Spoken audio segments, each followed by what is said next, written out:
Hello and welcome back to the second half of Greenbank versus United. Hopefully you've all found the stream. We did go down. Unfortunately the stream stopped whilst we reloaded the graphics, but we have now got our graphics back on screen.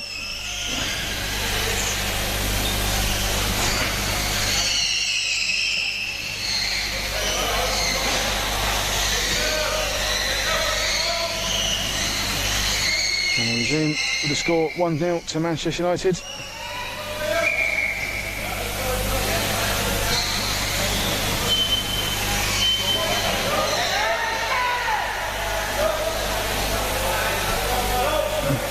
Game, a team from Manchester, a team from Liverpool. Two cities well known for their rivalry. Manchester currently on top, leading 1-0. Kick in from Liam Fitzpatrick. It's the back of Greenbank chair. Now it goes for a corner.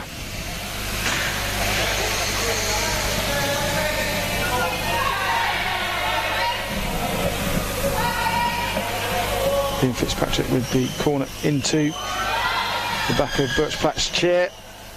Bounces straight back out.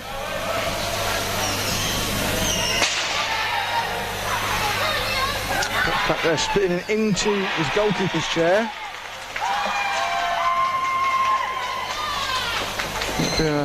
Opposition player, that would have been a foul. As it is, it's a kick in.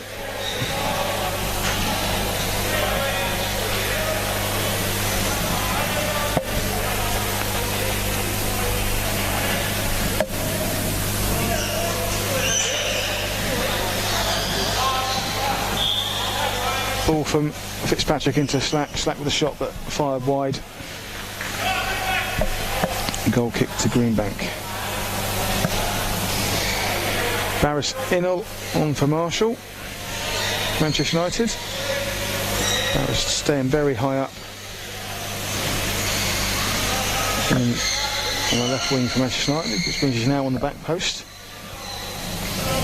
Slack down in the bottom right hand corner of the pitch, looking to get the ball back up to Fitzpatrick. See if they'll spray it wide to Innell, or look for a shot. Kicking it is. Look to try and work the ball to the back post. Greenbank, however, longer chairs than most teams and a strong defensive unit. Difficult to get through.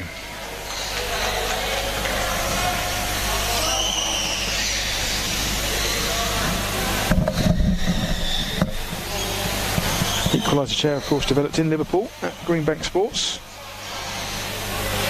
where the Greenbank Power Chair team are based, so they all drive the equaliser chair.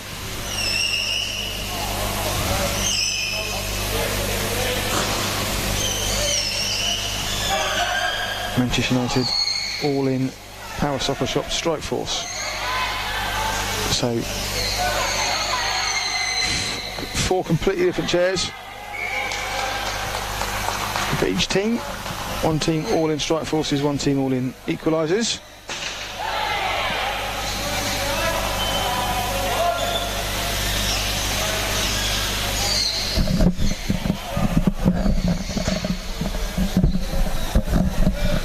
Barris Innell now engaging with Birchplatt. Birchplatt seems to get the better of him and be taking him up the pitch.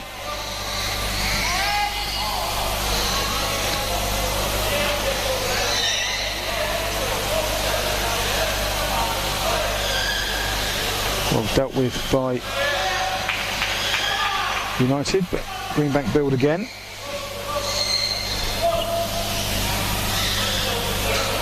Josh Slack working hard in the middle for United, trying to find some space. Ball rolls out of that encounter over to Liam Fitzpatrick. Heads down the line and wins United a kick in.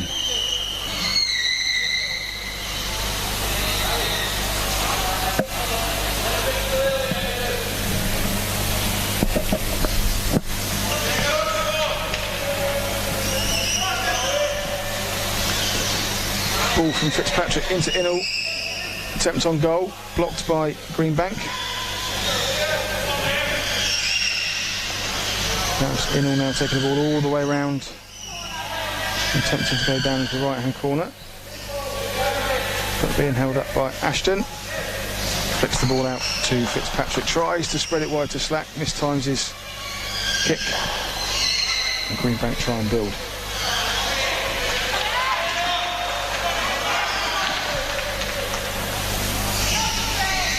Ball from Fitzpatrick into a space where Innell was occupying.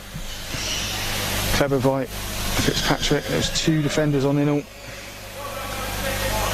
Putting it where he did. Won the 2-on-1 indirect free kick.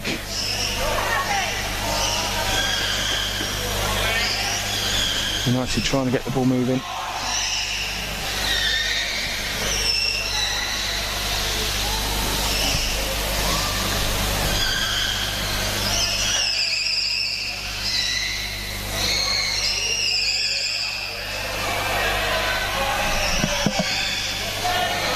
Greenbank, it's Liam Ashton on the charge into the United box. Quite aggressive there with some of his play. Jeff Lewis having a very good look.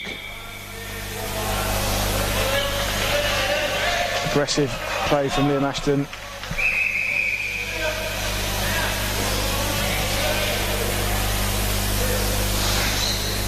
Want to have a word with Liam Ashton about that aggressive play and explaining it anymore. Could result in further action.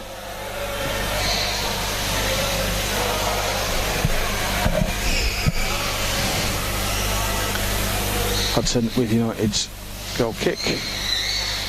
Sends it into a gap, intercepted by Ashton. Only pushes it as far as Fitzpatrick. Can't quite keep it in, sends it out for Greenbank kicking.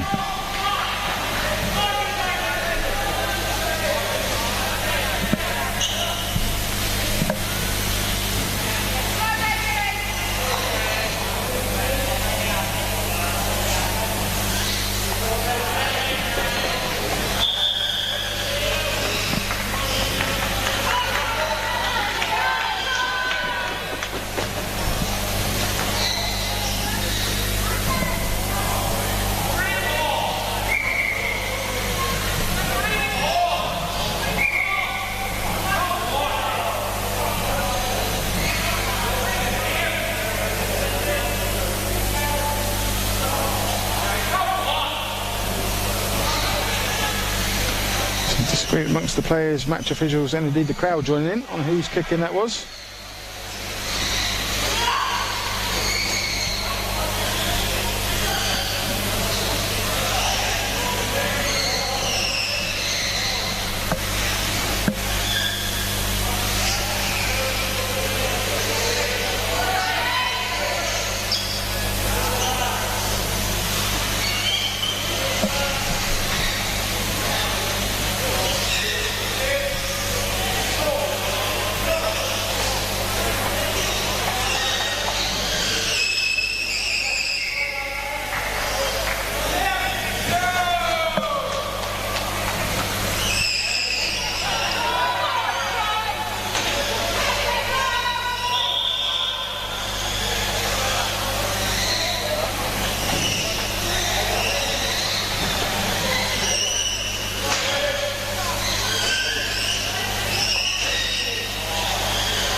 Atmosphere in the hall picking up a little bit. Greenbank fans getting more vocal.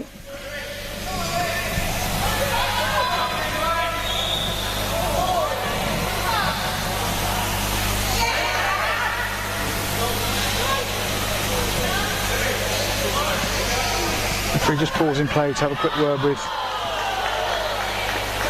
Greenbank coach Marcus Harrison.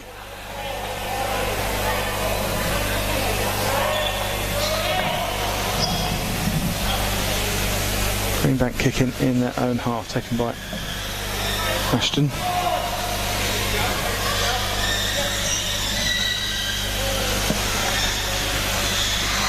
United not able to do much with the resultant possession.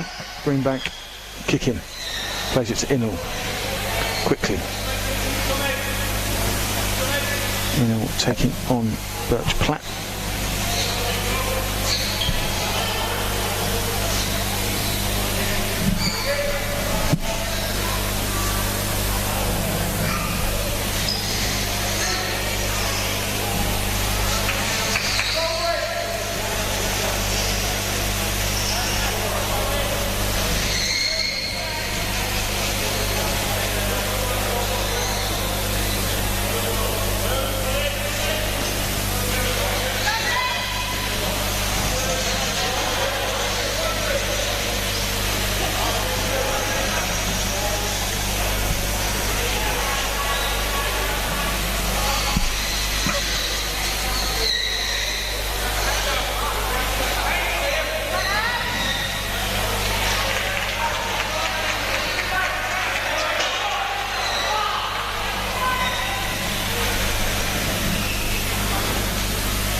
Two on one given. Keeps Greenbank in that attack. Manchester United with a chance to clear their line. Still 1-0. Just under 8 minutes to go on the official match clock.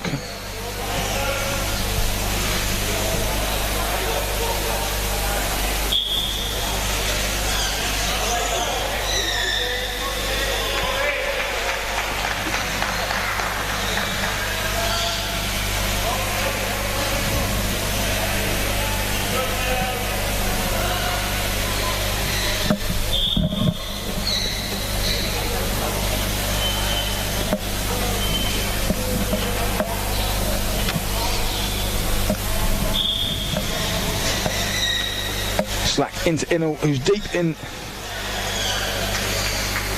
Greenbank's territory, can't get past Taylor in goal.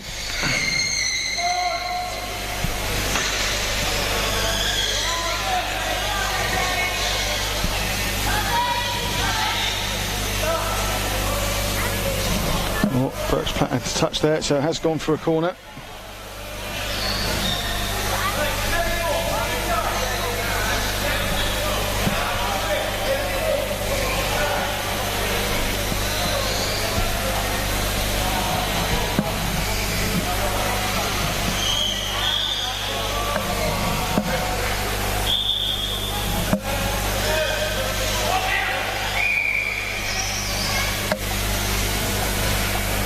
Referee Jeff Lewis blowing for a 2-on-1 against Greenbank.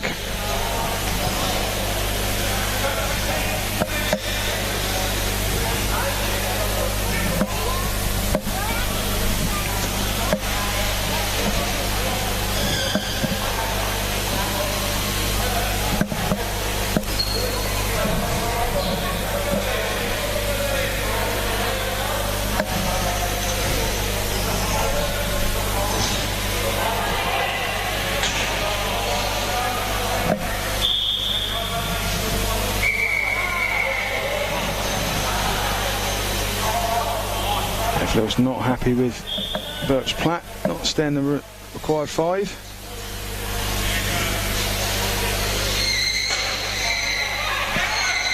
It's up and quickly out on that one.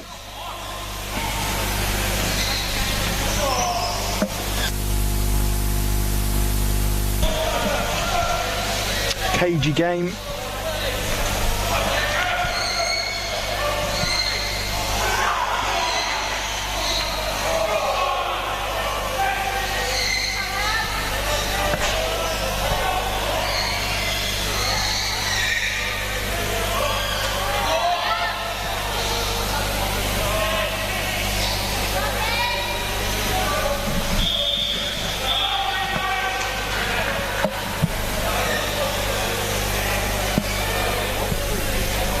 Greenback though, chance to equalise here.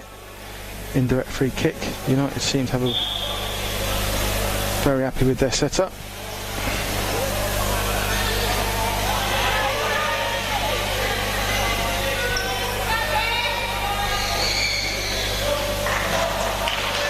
Greenback trying to fire a ball into a space between the defenders, but not making it. Jeff Lewis going to have to chat with Hudson in goal about where he wants to sit. He's going to have to stay there and then allow Ashton to sit where he wants to.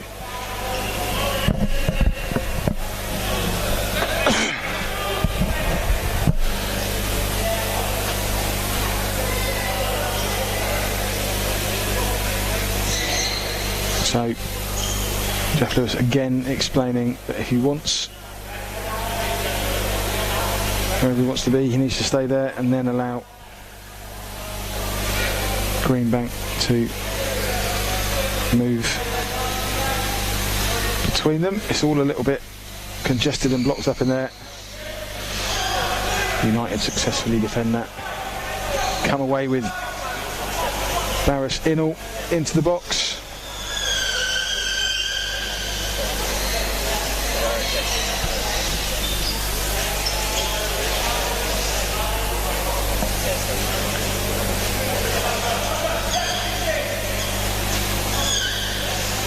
United looking to work an opportunity.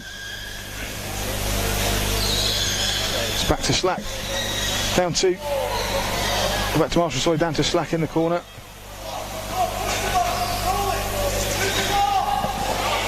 Couldn't quite find a gap between Taylor and Ashton for Greenbank.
Goal kicked then to United, 30 seconds remaining.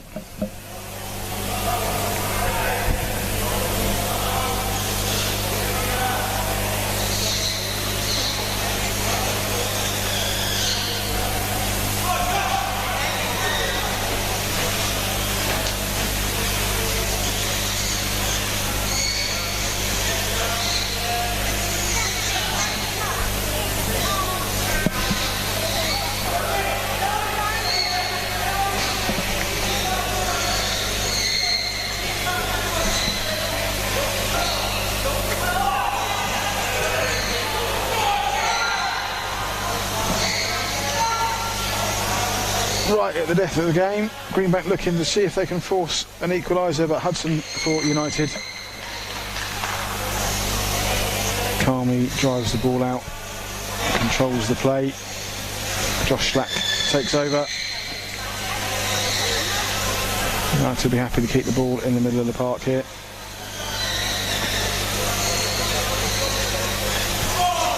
Or even better, force it down into the green bank.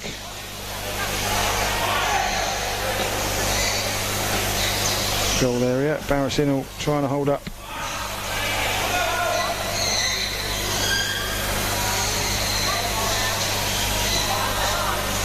Green bank attack. And referee Jeff Lewis brings the game to a close.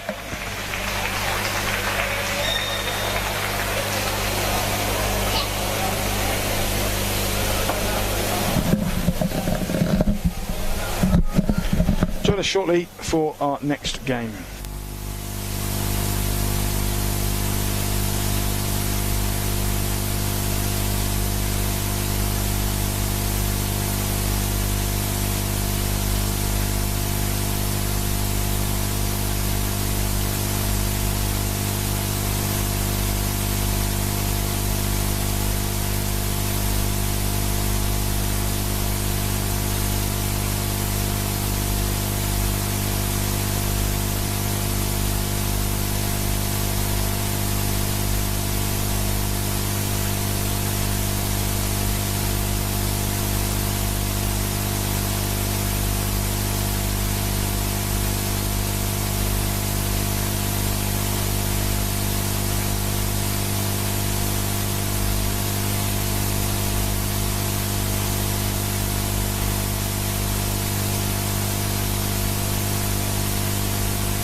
Hello and welcome to the 11:45 game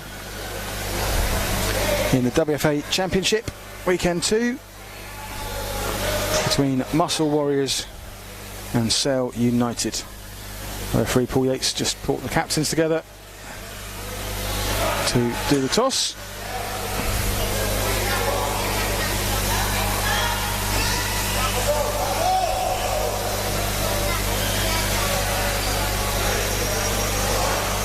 Looks like Sale won the toss, so Rhys Mallett, Muscle Warriors captain, had the option to change ends, which he's taken up. Don't often see that in power chair matches.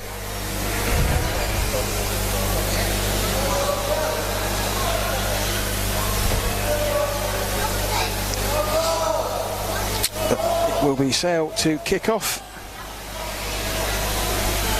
and get us underway.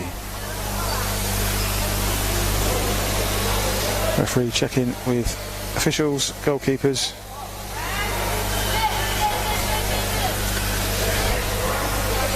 With the streaming team. And we are away.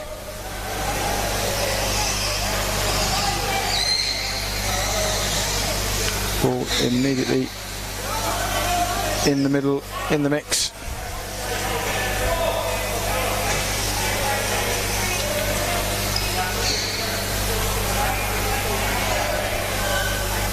Jack Hassan with the kick in for Sale.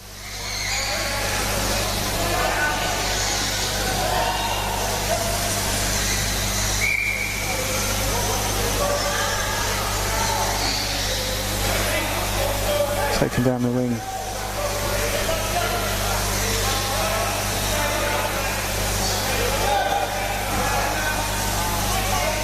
For Sale, engaged by Rhys Mallett. Mallett brings the ball out for Muscle Warriors, runs into Jack Hassan, ball out for a Sale kick-in.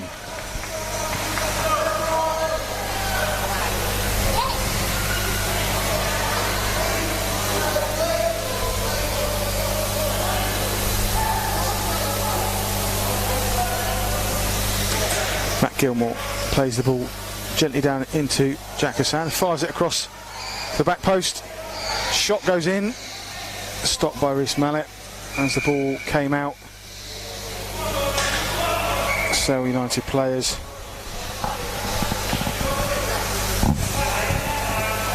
Whitworth and Gilmore getting too close, 2-on-1. Chance for Mitch Gosling to clear the lines for Muscle. Nearly a nice move. Mallett got the touch off onto Shay Murray. Shay couldn't quite force the ball past the defence, so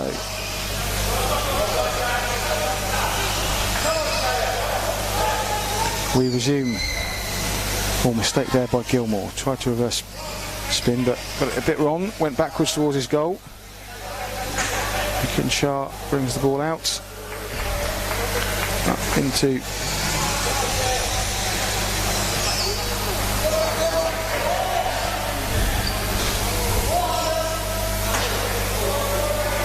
attack, but nothing comes of it. Goal kick to Sale. Taken by Hassan into Gilmore. Sends it wide to Whitmore. Pushes it back to Gilmore, trying to get some passing and movement going. That's a big contact between those two players. Which way is it? Paul Yates is giving it, so he's gone against Matt Gilmore. Oh no, he's given a set ball. Well, looks it due to spinning, but he's consultation with his assistant Steve Baxter, and he's overturned the set ball and giving it to Sale.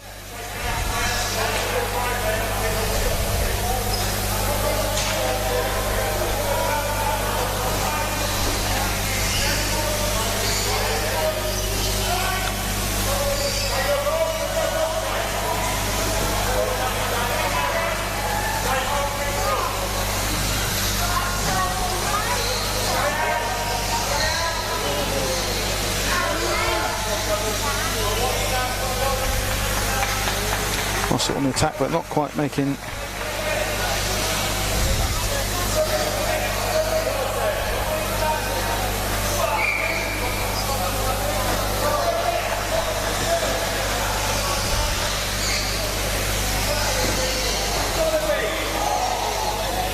So with an excellent opportunity there, Reece Mallett doing very well for Muscle,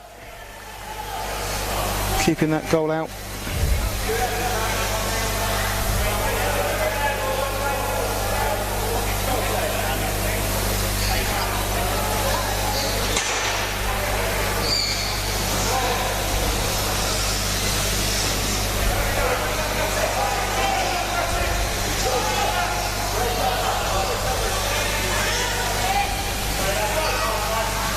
Shot now into Sale's box, push it wide to Mallett.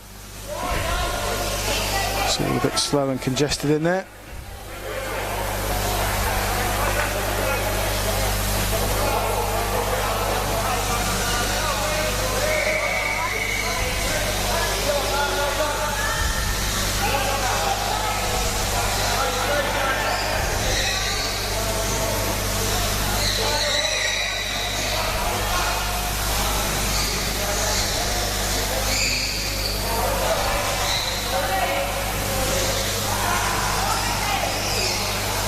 Both teams applying pressure at different points. It's a close game so far. This time it's Muscle Warriors with options. Murray to Shah. Goal kick given.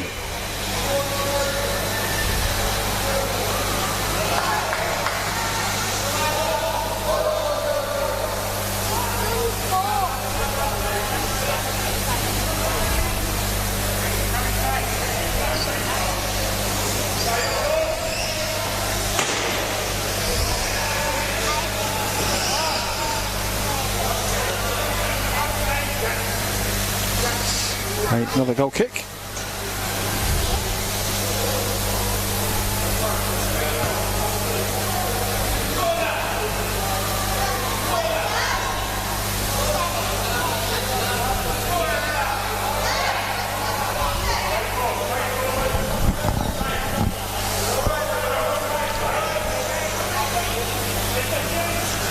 Hassan plays the ball down the pitch, met by Reece Mallett, but Matt Gilmore intercepted it.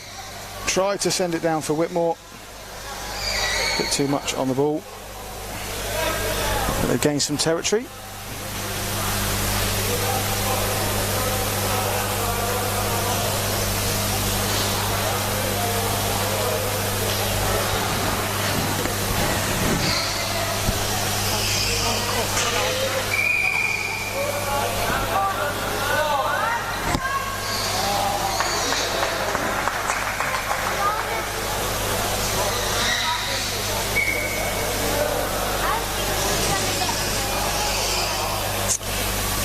Indirect free kick to Muscle Warriors, just a couple of metres into their own half. Reece Mallett with it. He's got options with Rick and Shah. Shea Murray sends it into Shah. Shah tries to turn. Matt Gilmore closed down that option and brings the ball out.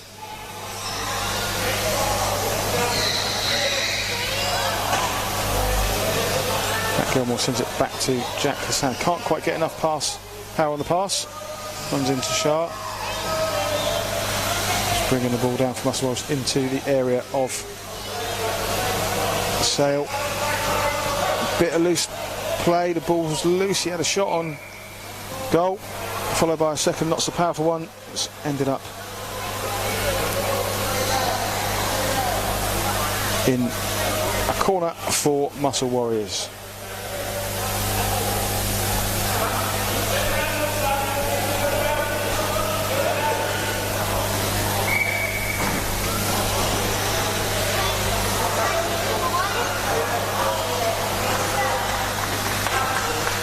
Mallett into Shah, fires wide, goal kick.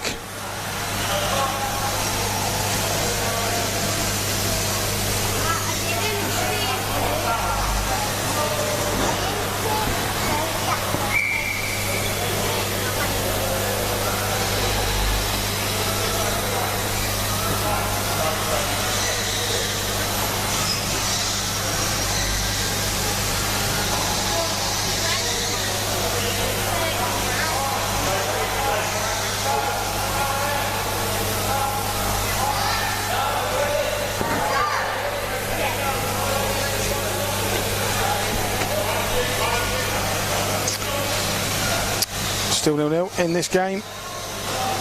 Halfway through the first half. And good chances for both teams. No one's broken their deadlock yet.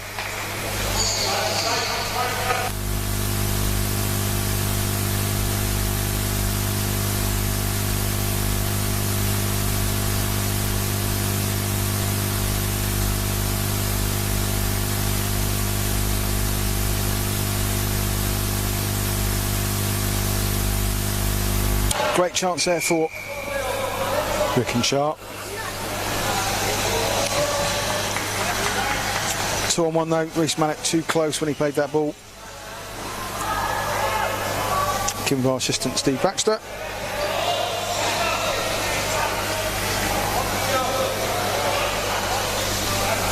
Sam Turner in with the goal kick for Sale. Ambitious tries to find Whitworth wide. Reece Malik saw it but couldn't quite get the contact he needed to send it down the wing.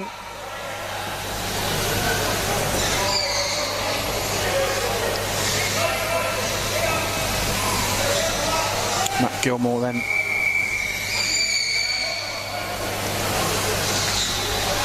try and drive down, but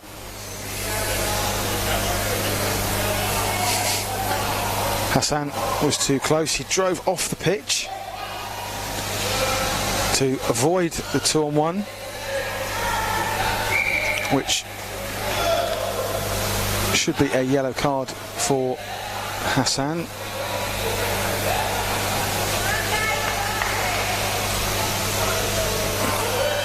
Is indeed.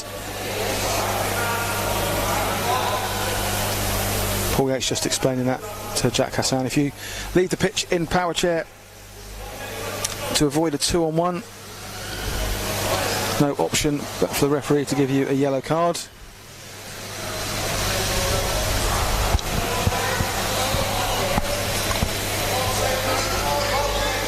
Of course, if you leave the pitch between the posts and deny a goal scoring opportunity, that is a mandatory red card.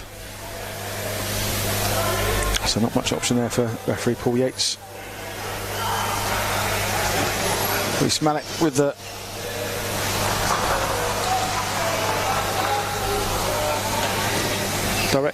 indirect kick, but goes straight out of play and into a kick in for Sale. I think Paul Yates possibly was just checking with his assistant Steve Baxter whether or not, since he's given the 2-on-1, Jack had actually avoided a 2-on-1 or not. But I think it's the attempt to avoid a 2-on-1 is the yellow card offence, and so he was given the caution irrespective of whether the offence was committed.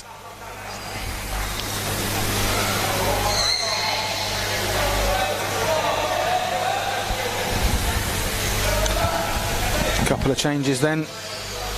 Away change for Muscle Warriors. Shea Murray off and Vickers on.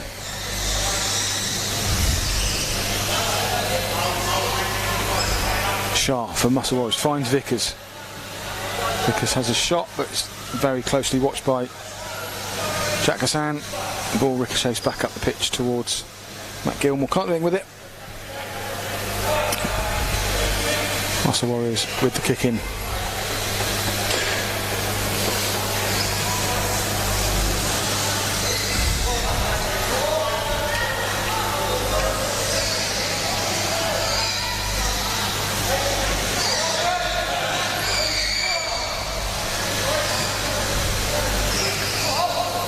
Sharp finds some space down in the corner, gets a good ball back to Reece Malik, but can't force the pole past Jack Hassan in the centre of that Sale defence.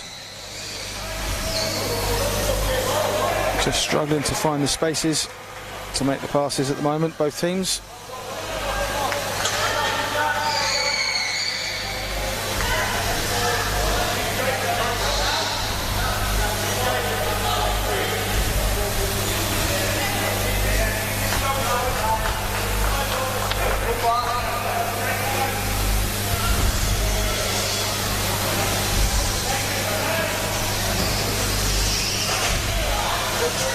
Shah breaking through the Sale defence, but comes up against Sam Turner.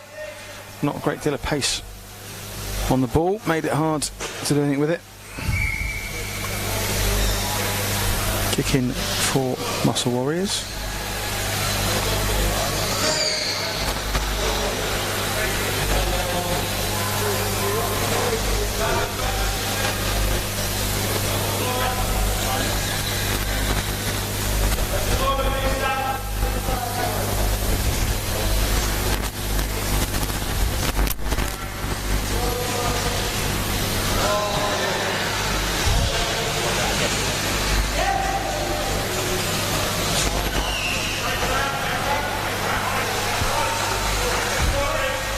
Reece Mallet in the box for Muscle Warriors. Matt Gilmore and Sam Turner both there. Vickers now. Looks like Reece Mallet has a problem with his chair. Hasn't moved. Didn't move as the ball came to him. Hand has come off his joystick. Just needed the help to get it back on.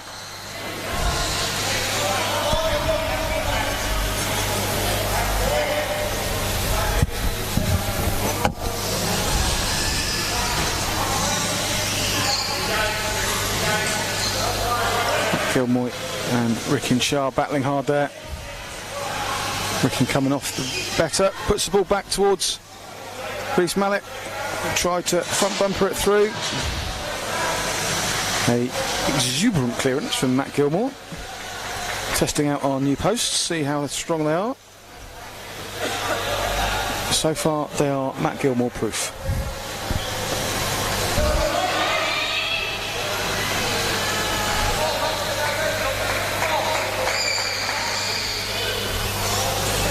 Reece Mallet pushes the ball down into space.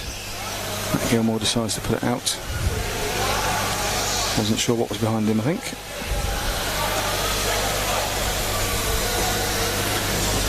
Mallet into Shah, pushes it down the line to Vickers, sends it back out to Shah. Shah's going to have a swing and a hit. And it's a swing and a miss. Wide of the post. Goal kick, Sale United. 3.5 minutes left on the pitchside clock in this first half.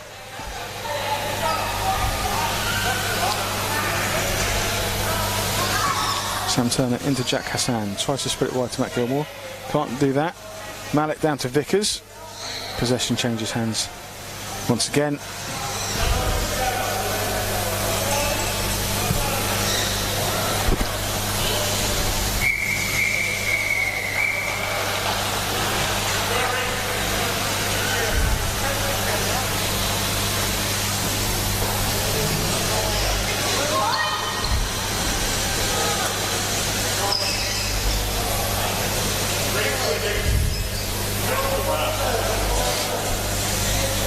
Good work by Muscle Warriors.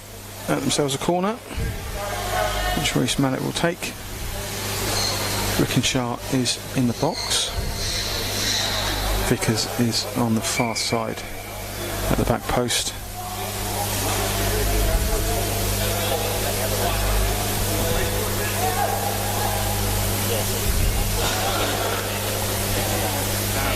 Mallet then with the corner into Shah. Shah fires the ball, but Matt Gilmore's moved out into a tight defensive spot.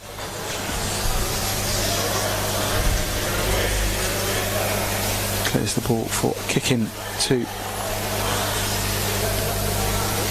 Muscle.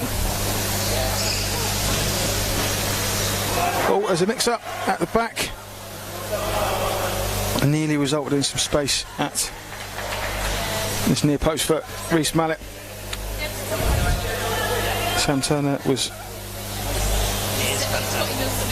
blindsided by the ball being behind his chair.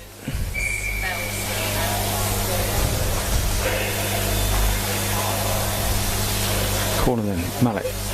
Looks like he's going to try and find Rickin. Rickin this time slightly wider.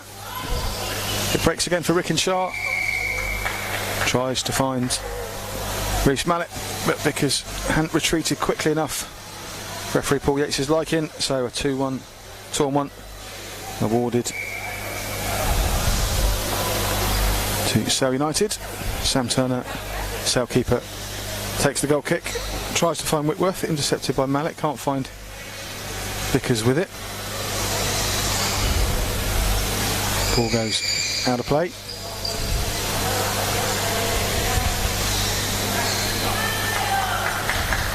A fairly cagey first half.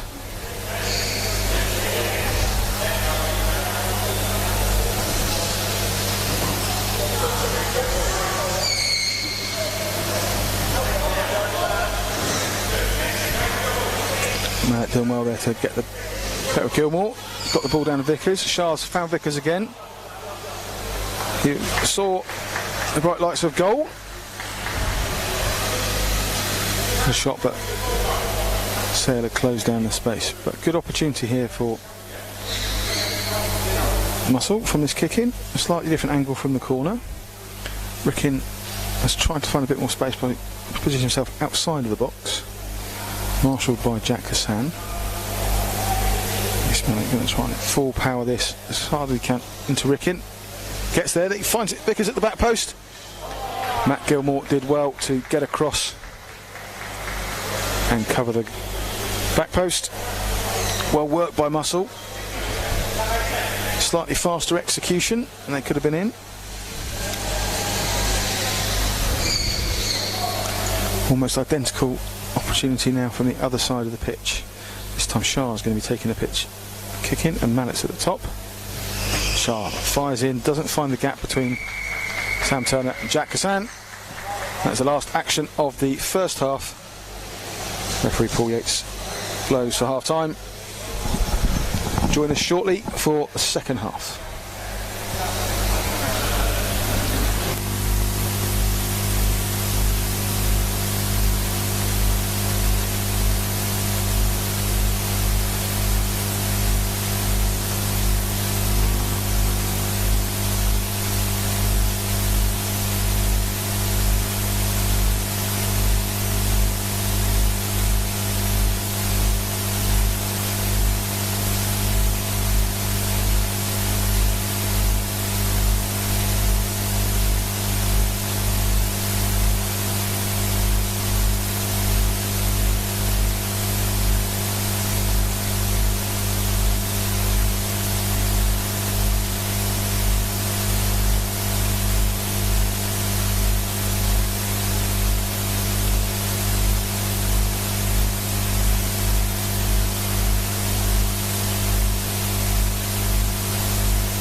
Welcome back to the second half.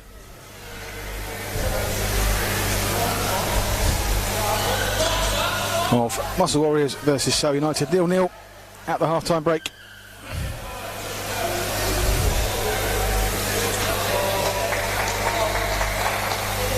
Muscle Warriors to get us underway. Rees-Malik with a kick, a slight miss kick there by Hassan.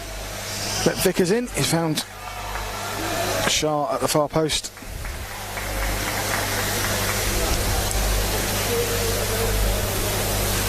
And resulted in a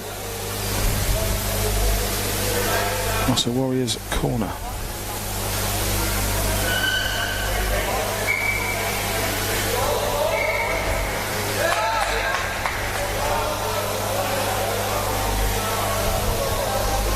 Shah with it to Malik. Shoots wide of the Sale goal.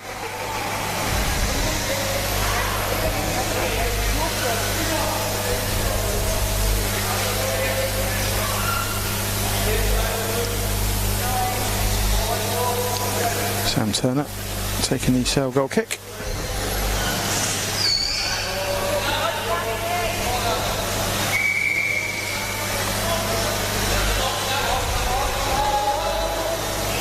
On one there against Rees-Malik and Shah for Muscle Warriors.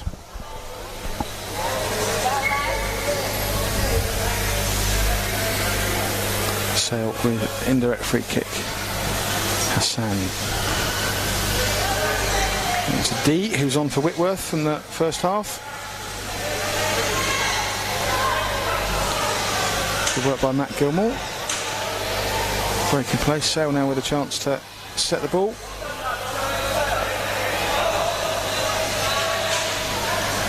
But Shah's nicked it off him and taken it up the pitch. He's deep into Sale territory and fires the ball off of Sam Turner's chair for a corner,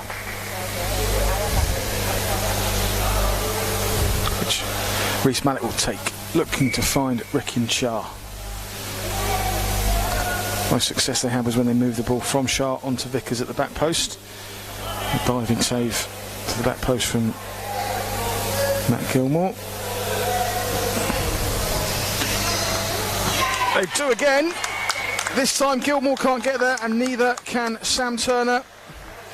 That was the combination that looked most threatening in the first half, and early on in the second half, with 2 minutes gone, Vickers has put Muscle Warriors 1-0 up.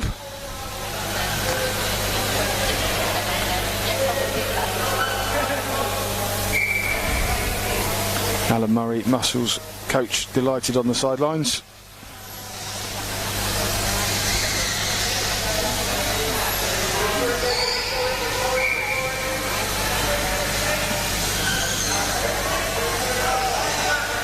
Sale looking to strike back quickly. Well marshalled by Rees-Malik. Goal kick to Muscle Warriors, who now lead 1-0. Mitchell Goslin to take. Gilmore looking to pounce in between the gaps. Rees-Malik repositions to try and nullify that. Can't quite get it out to Shah.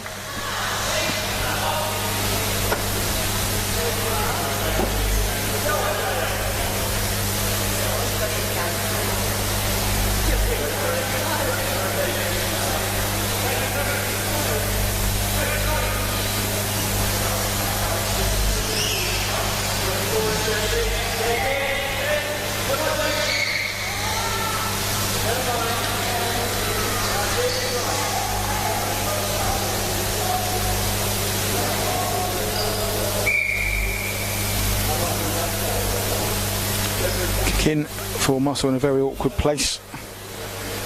Low as they, as deep as they can get down there. And half the ball's actually inside the corner triangle, 1 metre corner triangle. Rickens looks like it's probably going to go to Rick and Shah. Him to drive out. Matt Gilmore's trying to cover both Vickers and Shah. Ball goes to Shah. Takes it on the side of his chair, and he's able to turn around the back of Gilmore. And it's Gilmore committed to which side he was going. Neatly done by Rickin. Traverses across the pitch, but Jack Hassan gets the better of him. Gets a kick in for Sale United.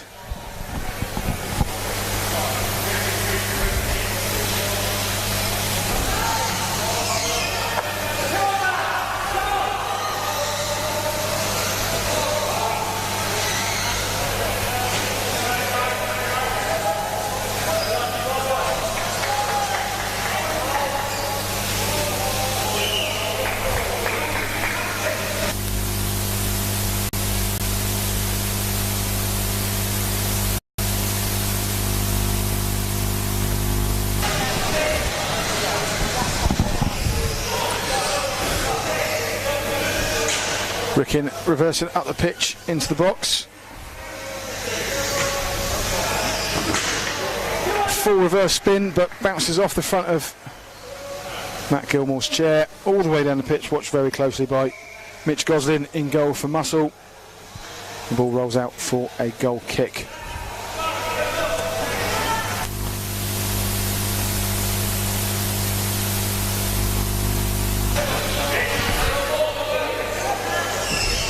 Gosling to Vickers with the goal kicks. Tries to spread the ball all the way across to Rickin Shah. Intercepted by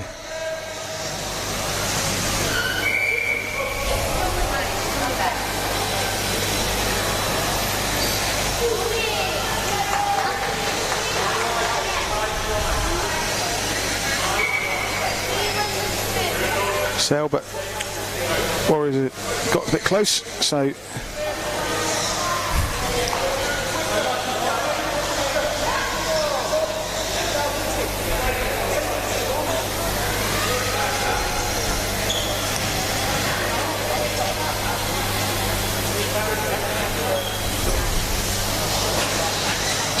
with the ball down the line to D, tried to find Gilmore at the far post. Jack Hassan being smothered by both Mitchell Goslin, who come out of goal for Muscle, and Rick and Shah. So 2-on-1 to Sale. Matt Gilmore spread wide. Referee Paul Yates wasn't watching, wanted to wait for. Was still getting in position to watch, I say, not that he wasn't watching. Waiting for the referee's whistle. Hassan fires it into D. D sends it across to Matt Gilmore, takes a touch, tries to do a reverse spin, but in doing so gets a little nick off the back of his chair and puts the ball into a not a great position. But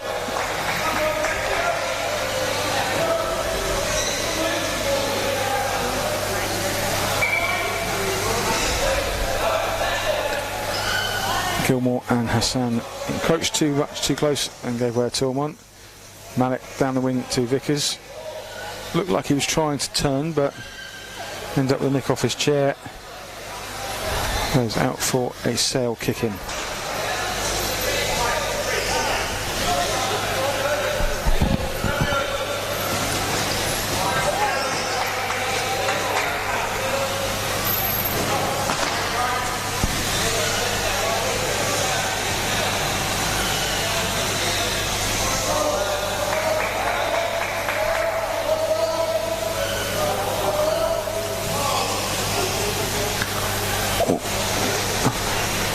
Cheeky little attempt there by Reece Mallett. Ball went down to Rick and he looked like he was shaping to send a cross in.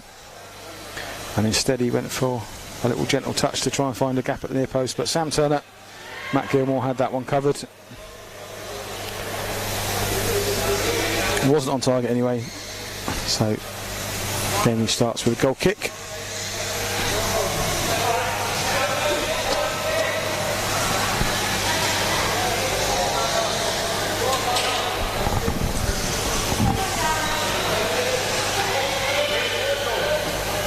Hassan across the pitch to D. D directs the ball towards goal.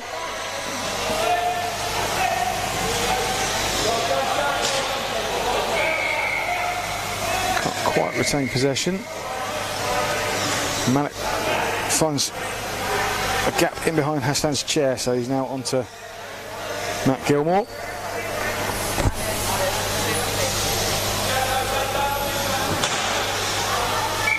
Quite a strong turn there by Matt Gilmore, turning into Reece Mallet.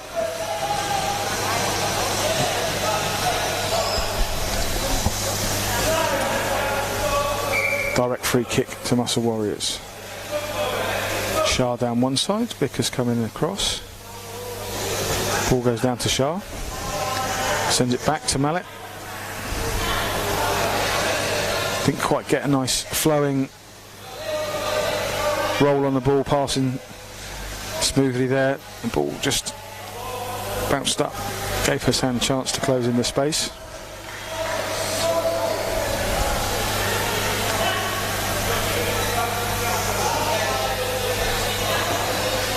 Great ball across from Shah to where Vickers was. Vickers' shot went straight into the Sale defence.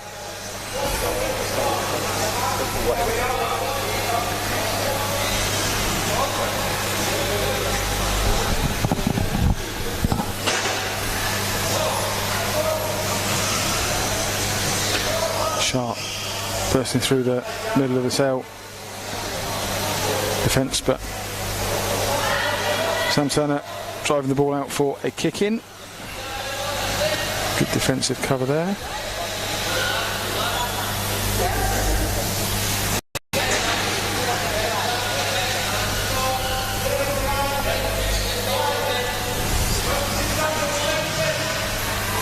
Corner for Muscle. 8 minutes to go in this game.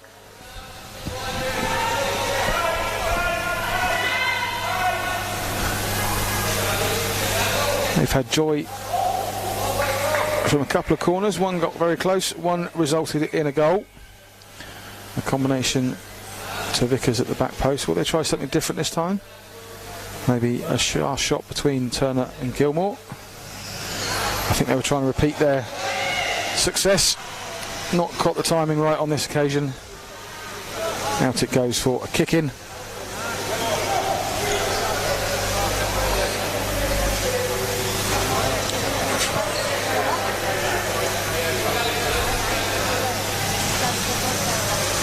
Mallet takes it quickly. Shah drives up the pitch. Tries to turn. Not quite able to.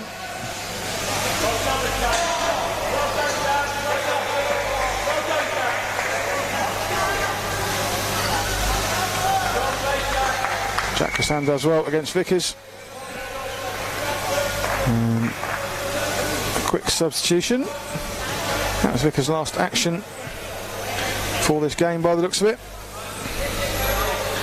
As Dylan Palmer comes on for Muscle Warriors.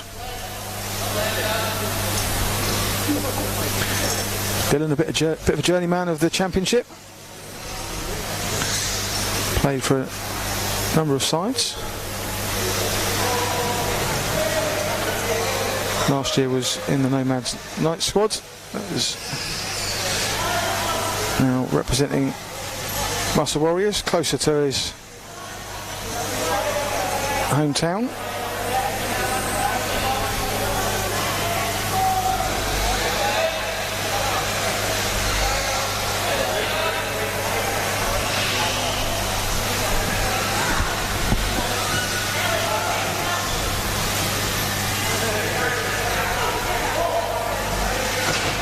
Dylan then up against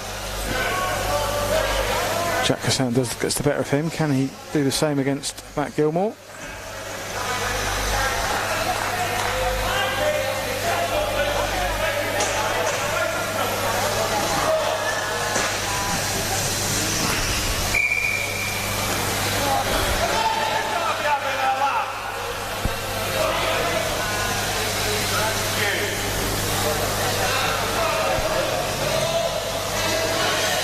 Rickin coming in at a bit of an angle there,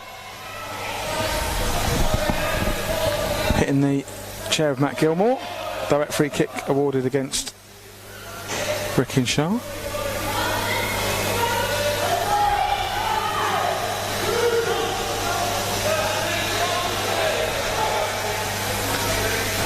Sam Turner then with the free kick, fires it into the box, but cleared by Reece Mallet, out towards Dylan Palmer, but can't find the angle. Out for a Sale kick in.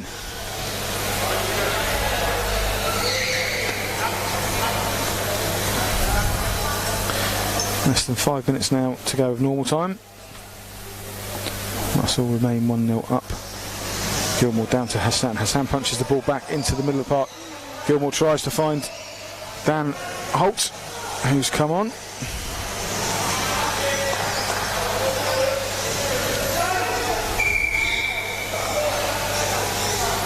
A little bit of confusion by all the players there. Eventually Sam Turner came out to clear it, but he left his area. And Matt Gilmore was in and around the box. 2-1, the result.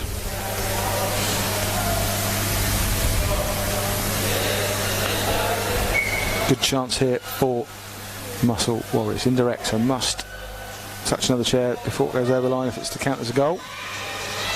And it goes from Mallet to Dylan Palmer. A double ricochet between him and Sam Turner, and he's able to slot it in behind Sam Turner's chair at the near post. Double Muscle's lead.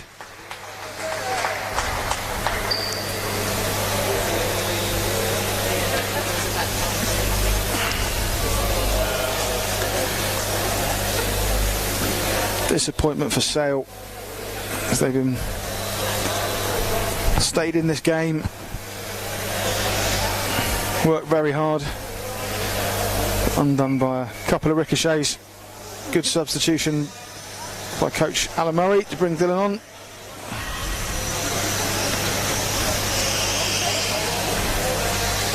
Straight from the kick-off, Muscle Warriors on a counter-attack, got themselves a kick in. The ball went down quickly. Ricken took it fast. Sam Turner not quite positioned back on the line. A big gap in behind. And Ricken adds a third goal.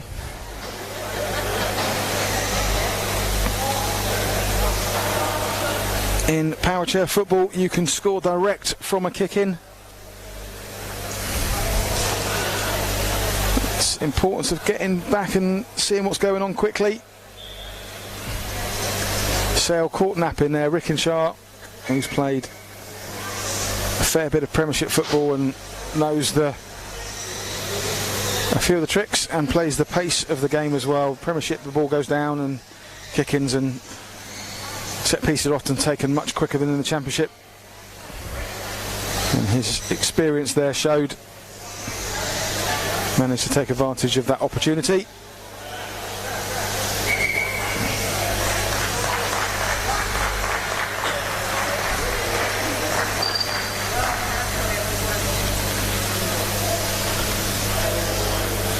And on comes O'Leary for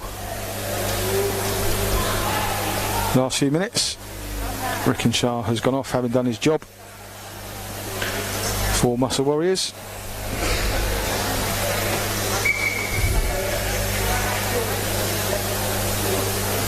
Sale with the kick in. Hassan sends it into Mitchell Goslin, who drives out and continues to go. Mitchell looking to get his positioning back now. Sam Turner's now out of goal as well. Little bit of disorganisation from both teams. Game's lost its shape a little bit. Just for a second. Mitchell Goslin driving out on pitch caused a bit of confusion for everybody to start with. They seem to be back where they need to be now.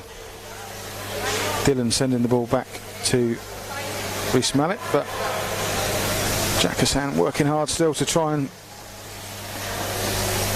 keep Sale back in this game. 30 seconds of normal time to go though, and 3-0 down. You think the 3 points are definitely Muscle Warriors now.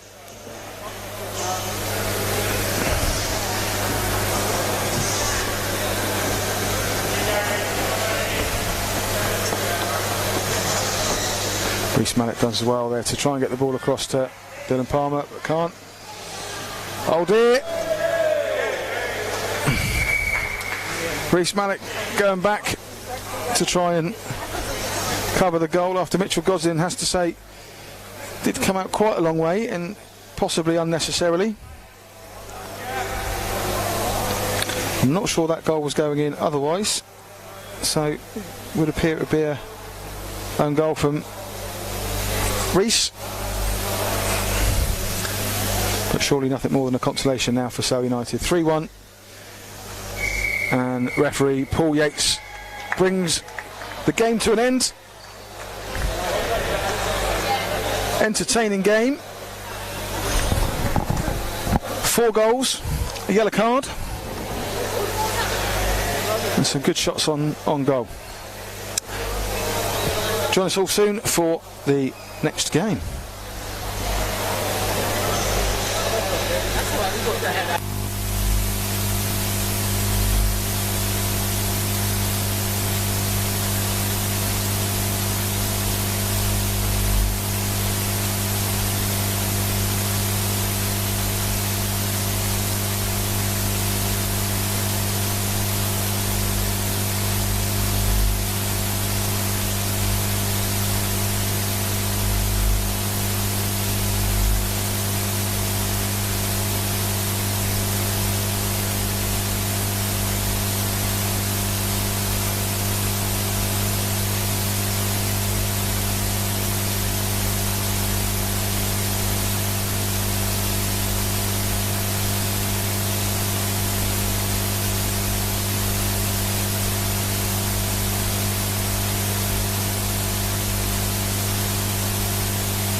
Hello and welcome to this match-up in the WFA Championship between Norwich City and Greenbank. Sorry for our slightly delayed start.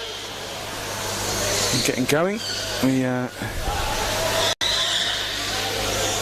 due to receive a referee signal to say they're about to get going, so we can clear us. But didn't get one this time, so we'll blame the referee. Greenbank on the attack.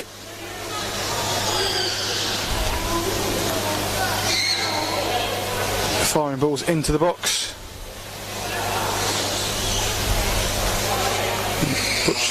Bush Platt, but Liam Ashton taking over for the kick in.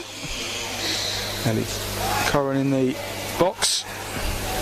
Ashton down to Bush Platt, fires the ball across, finds Ellie Curran who shoots at the back post, and it's in! A tremendous start for Greenbank. Just their second attack of the game. A lovely move, good pace on the ball and passing, finds Ellie Curran at the back post who slots the ball just inside to put Greenbank 1-0 up.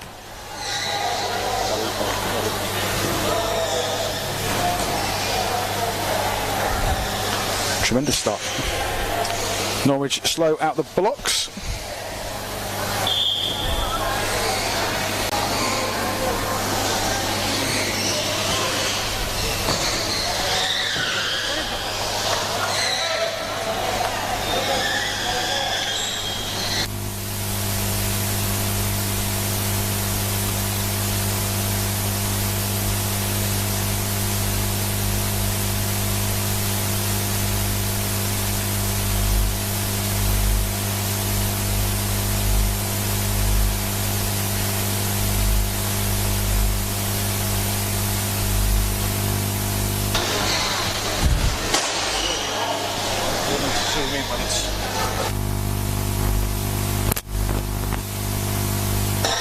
Apologies for going off comms here, just sorting out a couple of technical bits. Got a small team here today. Greenbank on the attack again. But Norwich have broken free. Johan George has found Barnard at the far side. Still trying to keep this counter-attack active. Taylor in goal for Greenbank with Liam Ashton back there in the middle, closing it down. Possible 2-on-1 there between Coleman and Barnard. There's another one there, but eventually referee Mark Kerrison decides they were too close.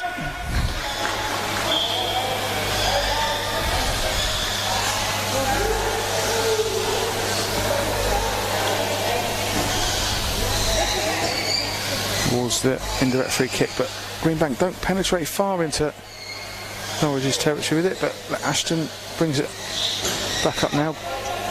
Eddie Barnard doing well against Liam Ashton for Norwich. Pushing hard.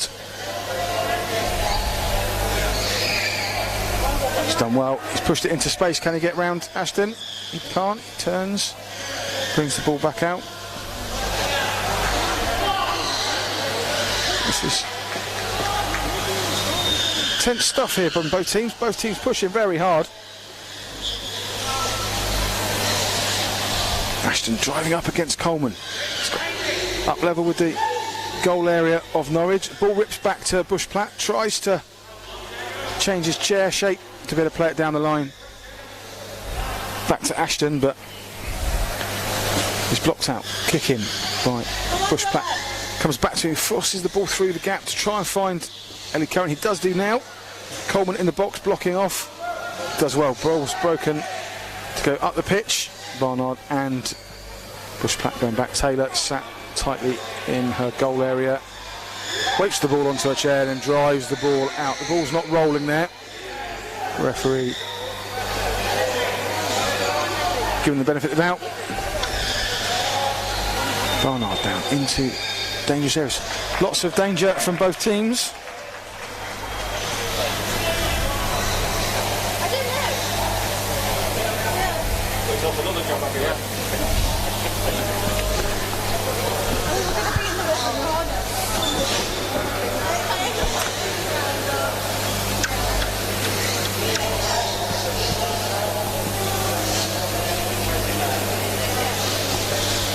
Taylor with the goal kick sends it, tries to send it down the side of Ashton's chair, but slightly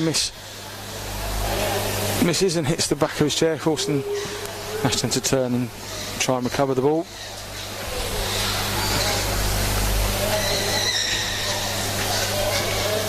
Ends up with a Greenbank kick in, which will be taken by Ashton. So he's probably going to have to nudge it inside to Bush-Platt, or there's a big bit of space down the wing. He's gone for territory over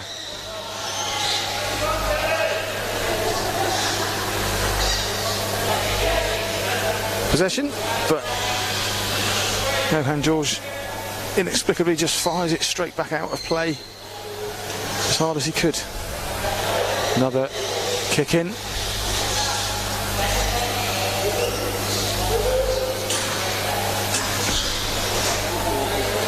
We've had a substitution, hence the pause in play. Ellie Curran, goal scorer for Greenbank's gone off.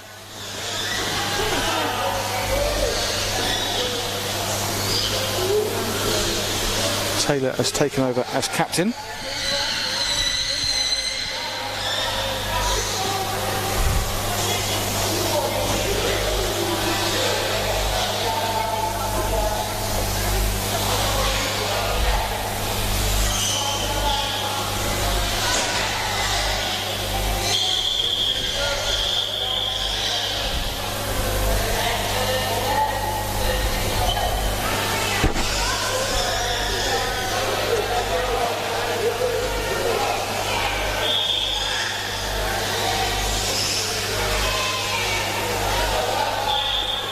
Free kick to Norwich, direct.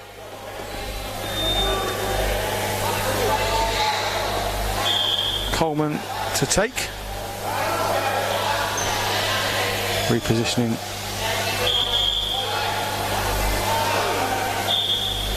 Defence referee having a word with Liam Ashton, who moved after referee had blown the whistle and encroached in the box by doing so. Mike Coleman trying to work out what to do here. He's got Johan George in the box. Goes for Johan George as a touch. Ball bounces back out. Bush-Platt, 2 attempts to clear, eventually does. Phenomenal pass by Liam Ashton out to the wide.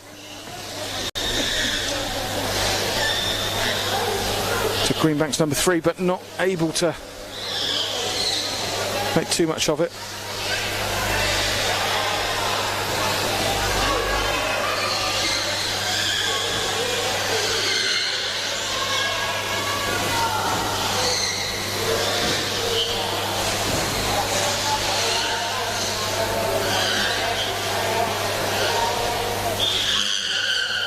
Great work by Bush-Platt to get into the box. Comes up against Norwich's goalkeeper Hannah Murgatroyd, and Mike Coleman's had time to come back and cover. The 2 of them have looked solid on occasions, but this weekend they did concede that early goal in this game. Players driving around trying to avoid torn ones. Bush-Platt's got Ashton at the top. He finds him. Ashton mistimes his hit as a shot on goal, but does go back to Bush-Platt. Fires the ball into the side. Now Hannah Murgatroyd's chair out for a kick in. Ashton in the box, in between Murgatroyd and Johan George is just outside. Bush-Platt trying to find a space to hit the ball into.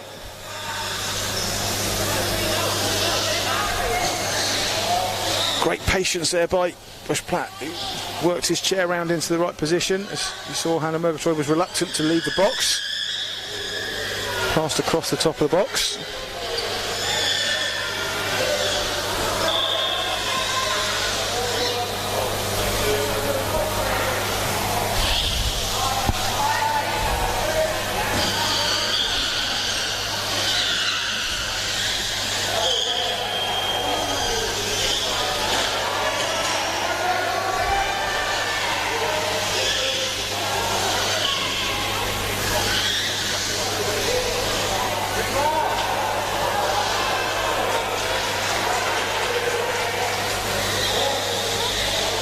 To and fro between these 2 teams in the middle of the park at the moment.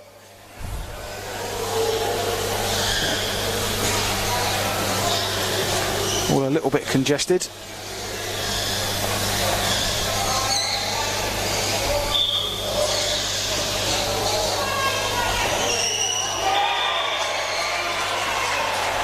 Platt doing well there against Johan George.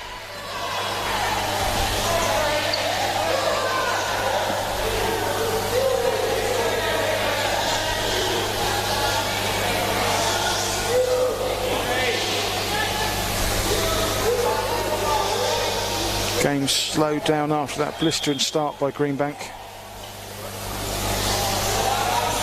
It's all got a little bit more congested and difficult to find space for people.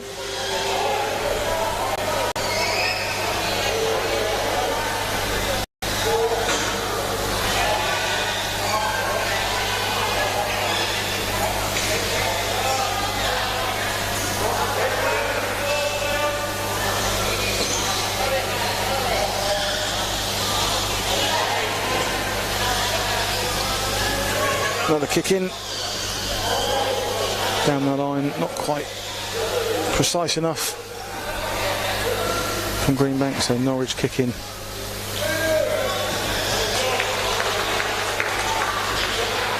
So Ashton and Coleman in the middle. Ashton trying to find some space. Ashton turns and going to try and drive round Mike Coleman, but far enough, just about rolling that ball.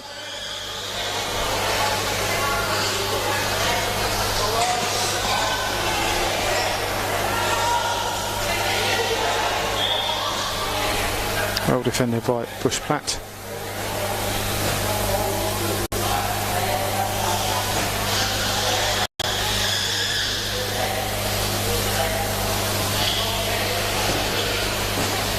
Coleman, not much on for him, so put it in the box, see what happens. Bush Platt defended well, angled his chair out, back out for a kick in, another kick in. This time there's a slightly different angle. Can he get the ball into Johan George? Johan George has moved again. He's now trying to take up a space in between keeper and Bush Platt.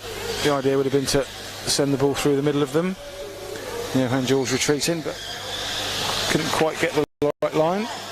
Bush Platt's driven all the way up the pitch, chased by Johan George, and now down in the bottom corner of Norwich's half. Into the box the ball goes. Still wedged between the two chairs of Bush Platt and Johan George. Can Bush Platt get the ball back at Ashton? Has positioned himself outside the box, but Bush Platt still working hard to get the ball in around these two. Johan George though has done very well, and he's breaking away up the pitch. A lot of power into that tackle.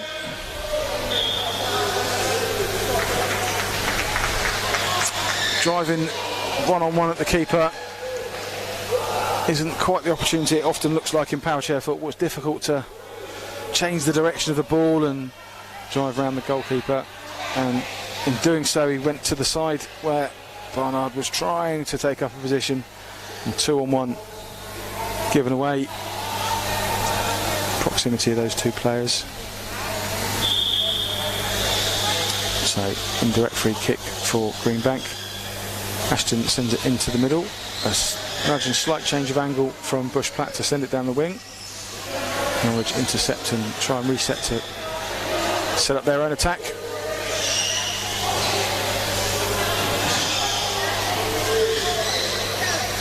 Foiled by Bush Platt for now, who's come away with the ball and the momentum of the ball into the half of Norwich.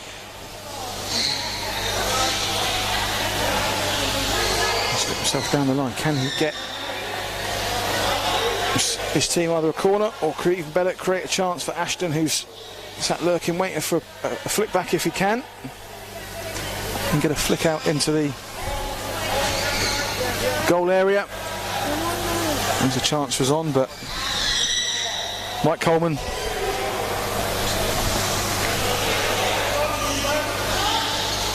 foiled that attempt. They go again then, Greenbank into the middle of the pitch.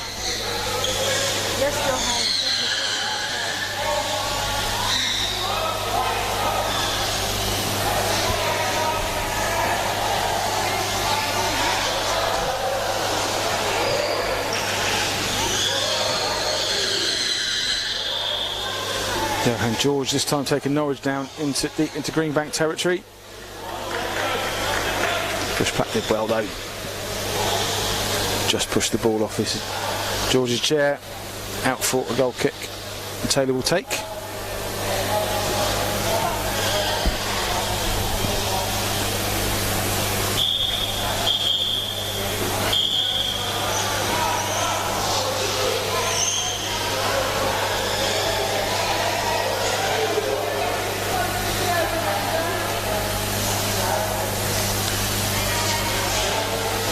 So adjustments from players all around, trying to decide where to play this goal kick. George sat between Bushplatt and Ashton, trying to make something of it.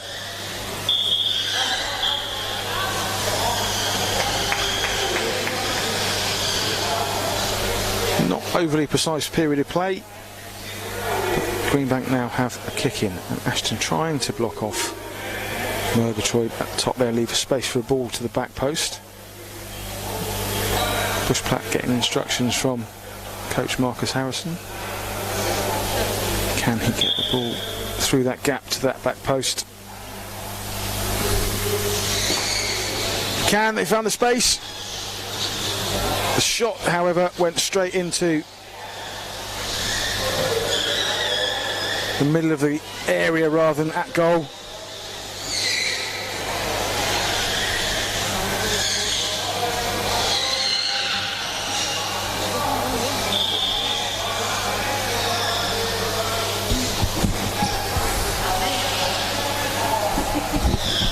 A good opportunity created, but they couldn't take full advantage.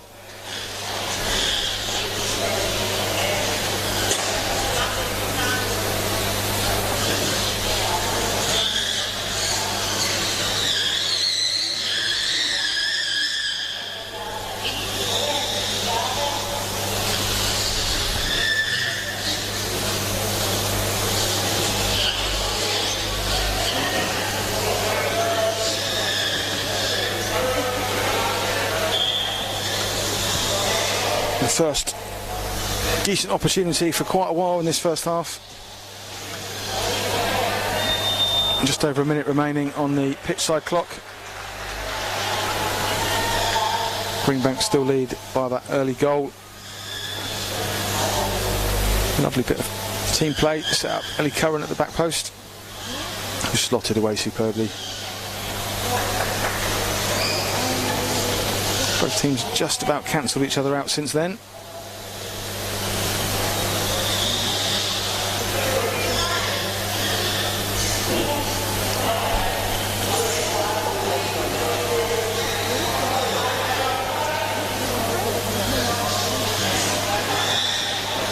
George sends a kick in across the pitch.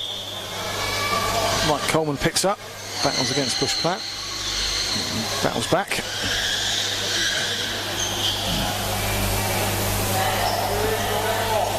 And goal kick given by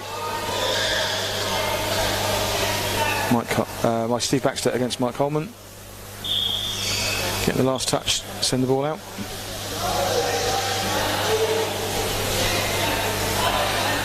Referee Mark Harrison just having a chat with the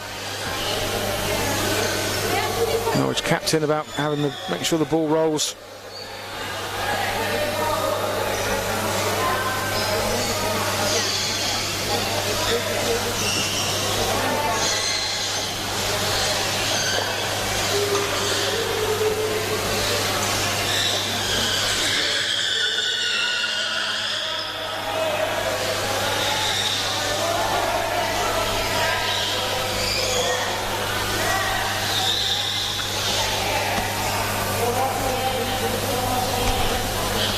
Coleman finds himself deep in Greenbank territory again, but Ashton and Taylor defending well.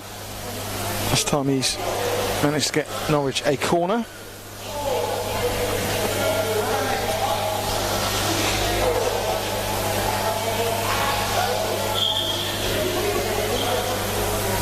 And taken by George, who will look to fire into Mike Coleman.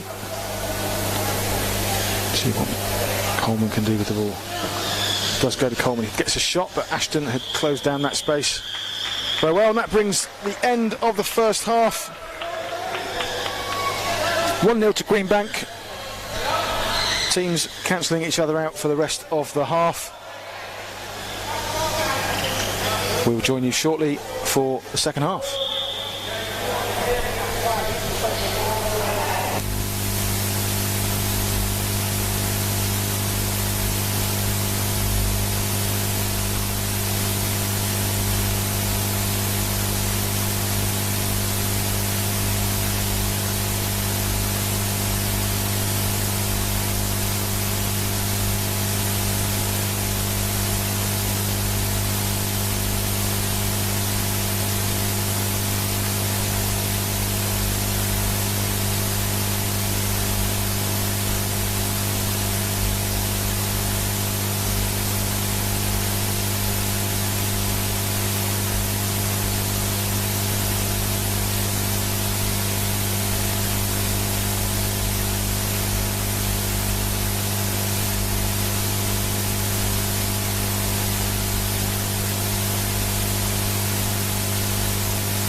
Welcome back to the second half of Norwich City versus Greenbank. Greenbank 1-0 at half-time. Referee Mark Harrison blows to get the second half underway. Norwich kick off. Immediately send the ball out of play for a kick in to Greenbank.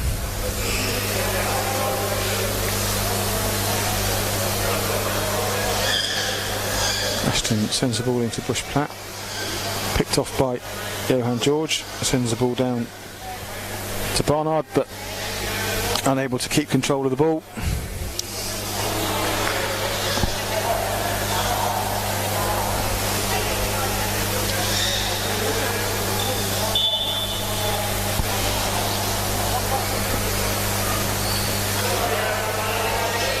Kick in, taken by Liam Ashton, down the line. Bush Platt engages with Barnard. Gets some territory up, but runs into Mike Coleman.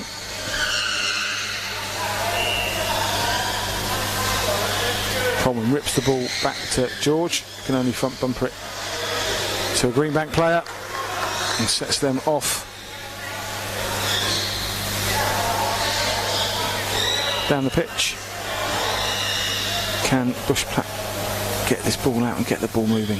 Ashton's in a nice position in the centre. He's moved more out towards the wing. Lurking at the back post. Number 3 for Greenbank. Can they work the ball towards him?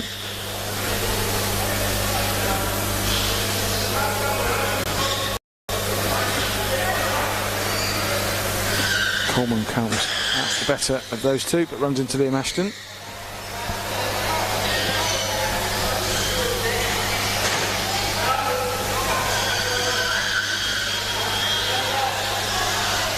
Does well, Mike Coleman comes in behind Ashton's chair. Bush Platt comes out to cover. Bush Platt and Ashton seem to be cancelling out George and Coleman for Norwich. It's a pretty even match up, those 4 players up against each other quite regularly. Story of much of the first half is continuing to the second half.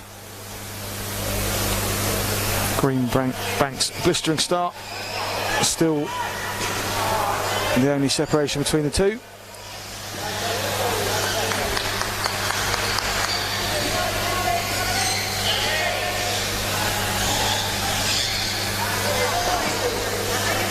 Barnard from Norwich looked bright when he had the chance. Coleman fires a ball into Bush Platt's, in front of Bush Platt's chair. Can't quite get it together. Greenbank on that attack.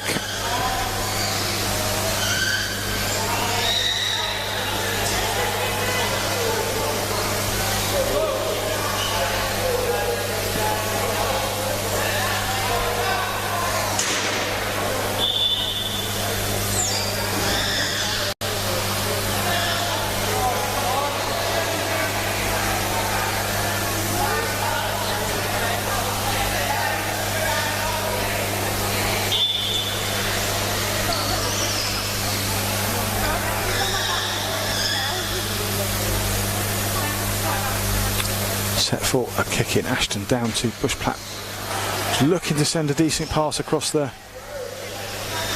goal, but slightly scuffed it. The angle the ball went in favour of Johan George to bring the ball up. Ashton working hard to come back and cover. Greenbank ball.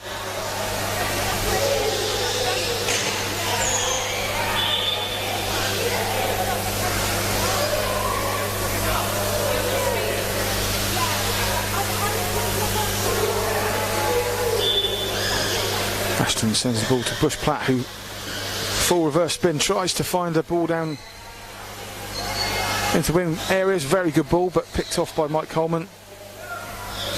Bush Bushplatt, though, with a second chance, takes the ball himself this time into the corner areas.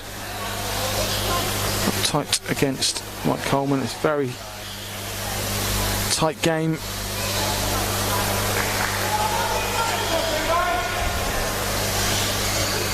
Evenly matched through the middle of the park in these teams.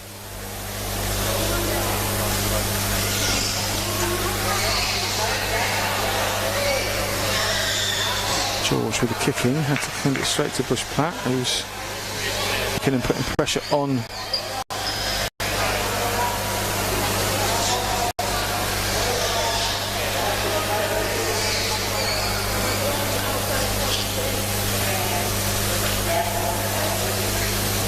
Ashton and Coleman tight down on this line. Game of chess, keeping that ball in. Trying to be the one that wins the kick in. It's Coleman that does so in the end. Ashton trying to kick the ball against Coleman's chair, but in doing so kicked it out first. Substitution for Greenbank, goal scorer Ellie Curran coming back on.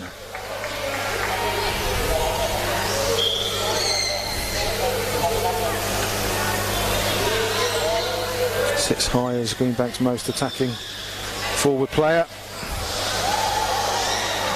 Well marshalled there between Taylor and Bushplatt. Means that Greenbank can bring the ball up and out of play, although Johan George has forced Bushplatt to momentarily lose control of the ball and out for a kick-in.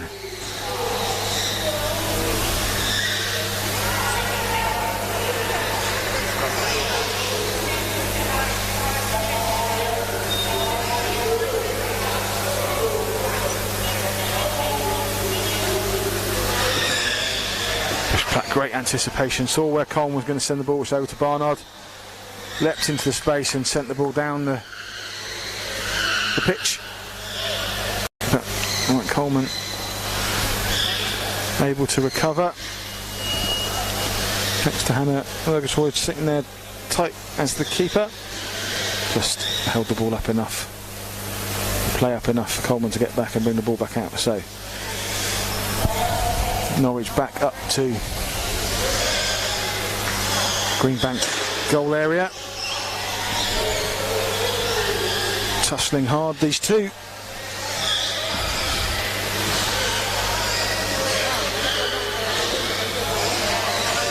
Back and forth, back and forth. Greenbank kicking on this occasion.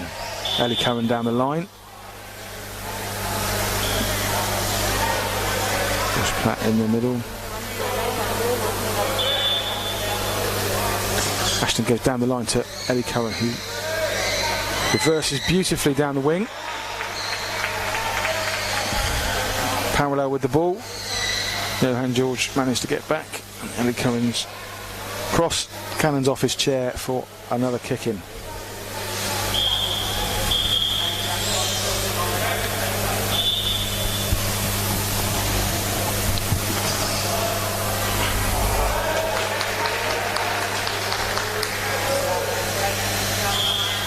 Players trying to find space.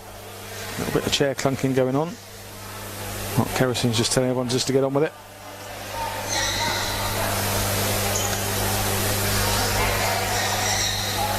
Kicking in Bushplatt to take Ashton at the top of the box.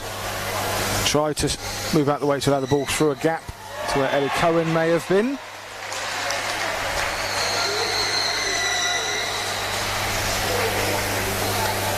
Again, Murgatroyd and Coleman defend well.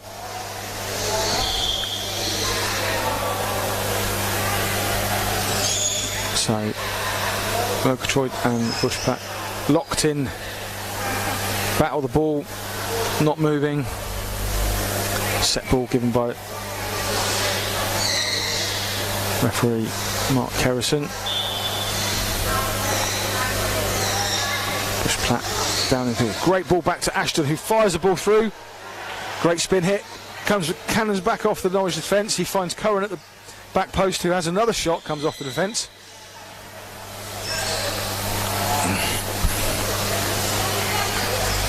And some offence was spotted there by assistant referee Steve Baxter, and I think centre referee Mark Kerrison had a discussion and resulted in Liam Ashton being spoken to. Not entirely sure what that was for. Might have been off the ball, I missed it. It's definitely a direct free kick taken by Mike Coleman, but straight to a Greenbank player. Henry Barnard recovers the ball and picks it up. Looked bright when he's been involved, Barnard.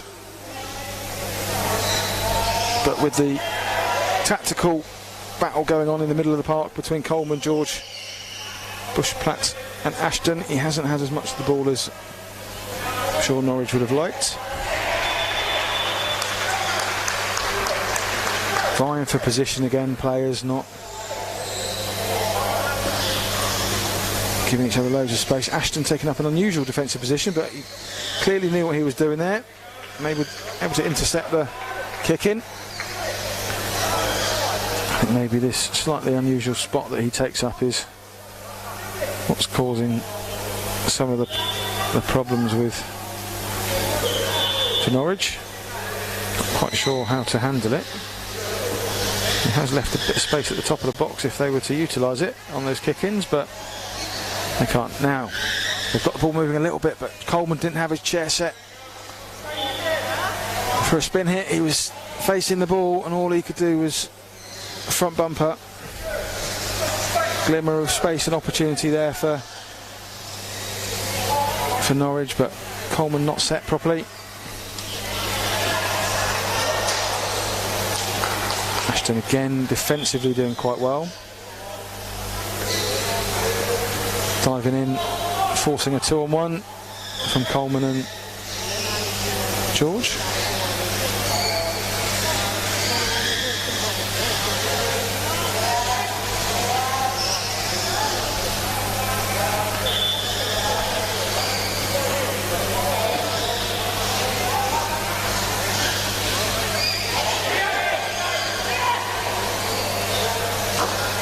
Liam Ashton driving out the way of he thought possible 2-on-1, in doing so lost sight of the ball. When it came time for him to probably play it, he didn't, but it's ended up being a bit of a dummy.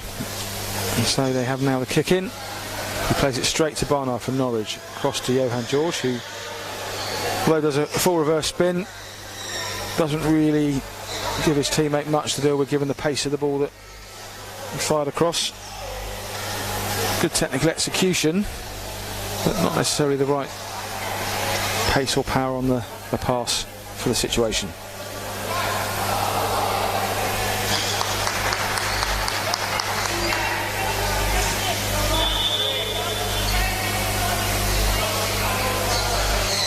Bushplatt taking the ball around Barnard. Barnard peeling away to allow Mike Coleman to take over. Mike Coleman does well, beats Bushplatt and drives down the wing, comes into the Greenbank half drives all the way round and nudges the ball off the back of Greenbank's goalkeeper Taylor and out for a Norwich corner. Johan George will be taken. Bushplatt pushing out away from his keeper, leaves a little bit of a gap behind him. Try and close down Mike Coleman. Can Johan George find a space either to Coleman or behind Bushplatt? Can't get him there. That could be a 2-on-1. No, given by referee Mark Kerrison. Equaliser. Johan George ripped the ball back. Coleman again not set properly with his chair, but was able to front bumper into the goal. From our angle up here, it looked like a certain 2-on-1 in the process, but in the eyes of Mark Kerrison, it was fine.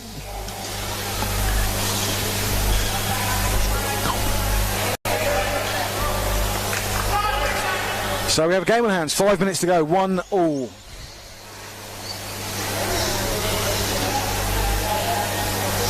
Goal kick goes straight out for a kick in.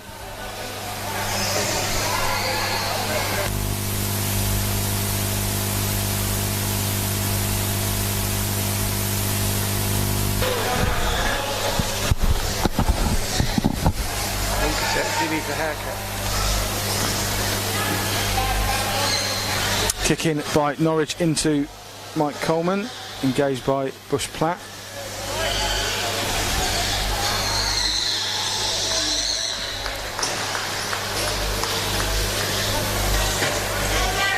Ashton peeling away, allows Coleman come down all the way to the keeper, then back out again as the ball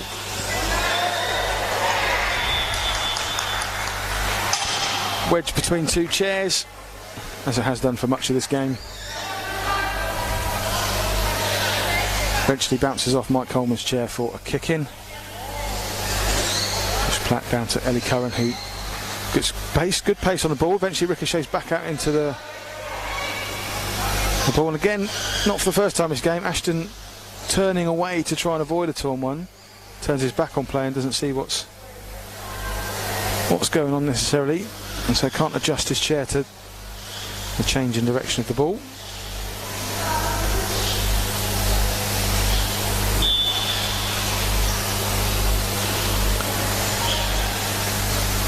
Of course, all players are classified as either a PF1 or PF2 in the sport of power chair. PF1 players having a higher level of impairment that impacts their ability to play the game. Visual lag is one of those impairments that is measured, so how far behind you you can see what's your blind spot behind you.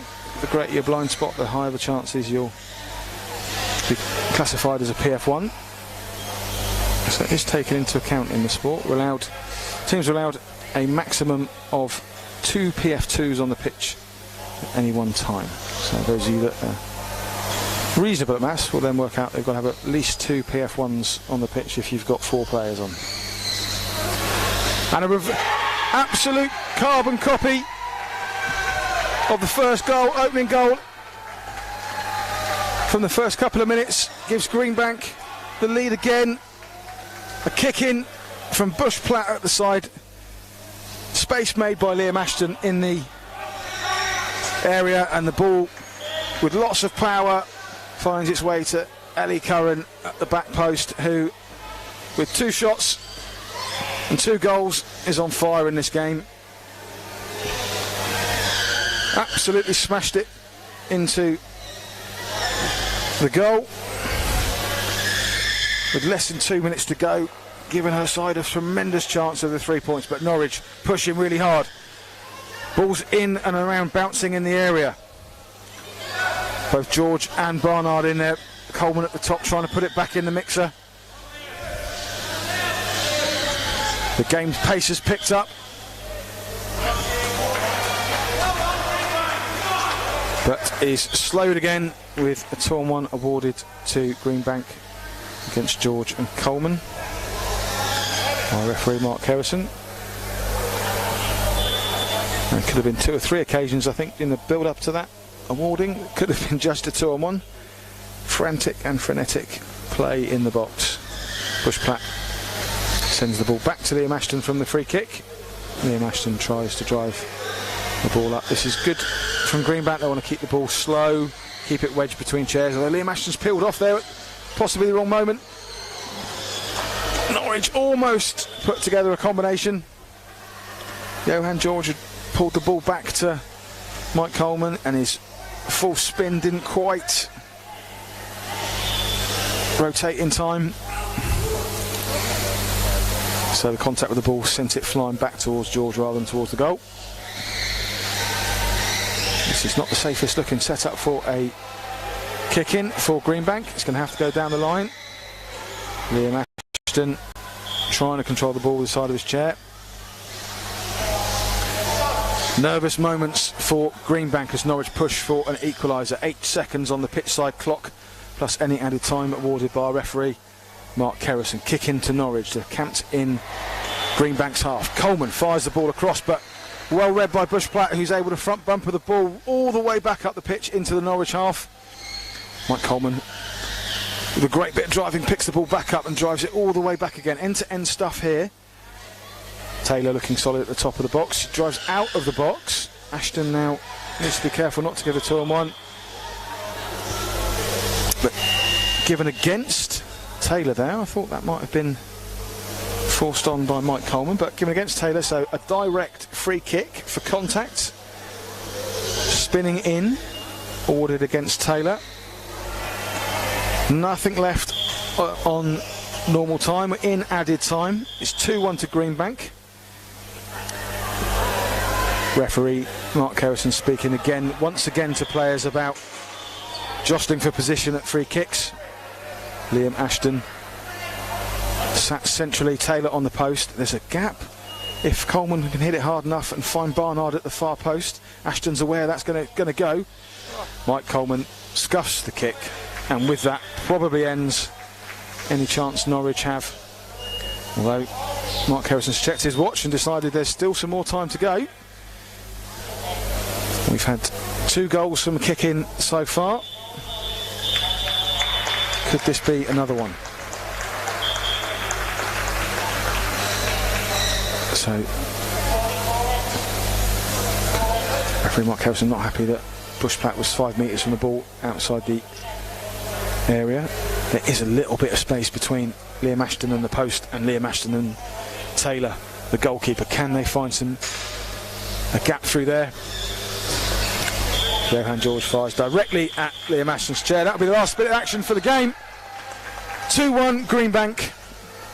2 superb goals, a mirror of each other from Ellie Curran. Gave Greenbank the lead.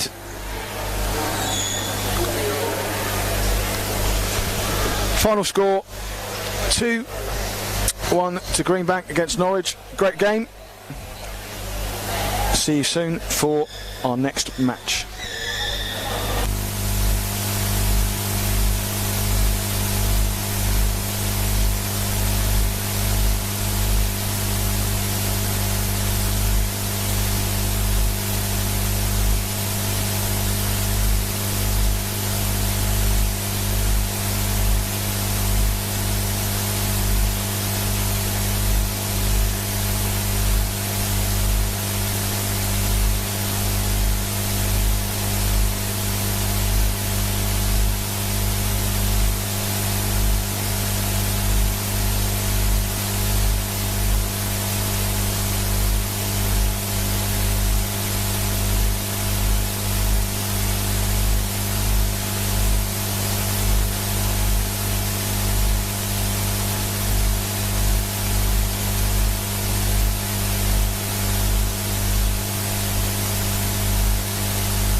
Welcome back to the Lee Westwood Sports Centre, Nottingham Trent University, for our next game in the WFA Championship, Weekend 2. Hull Electric Eels versus Middlesbrough PFC.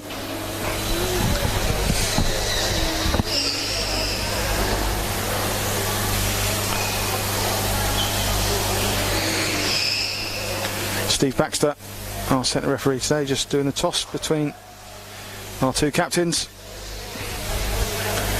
Borough making the call. And winning the toss there. Chosen not to have kick. Oh no, they are having kick-off. Not quite sure what's going on, who's got kick-off, but they're not changing ends. It appears Borough have given kick-off to Hull for this first half.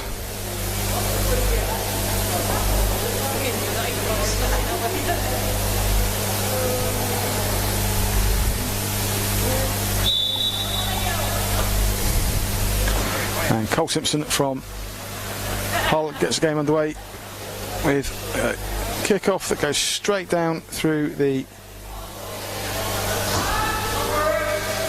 Borough defence, out for a goal kick. Umar Hanif with a goal kick. Simpson pounces on that, finds the ball out to Emma Hodson. Well marshalled by Umar.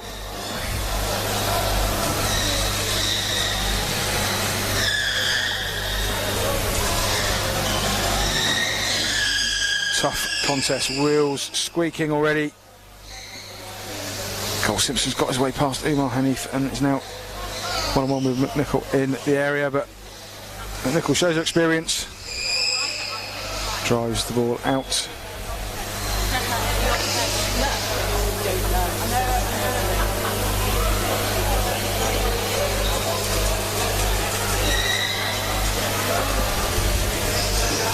And the ball goes out between two chairs. One that's trying to keep the ball in is judged to be the one that wins the ball, wins the kick in, unless it goes out directly between the two. Fast, furious pace so far. Borough getting the game underway quickly with that kick in, sending it down. James Found firing that ball across. Both teams playing at a bit of a frenetic pace. It's good to see. Kicking straight in to the box from Found, off the front of Rothery's chair, out for first corner of the game.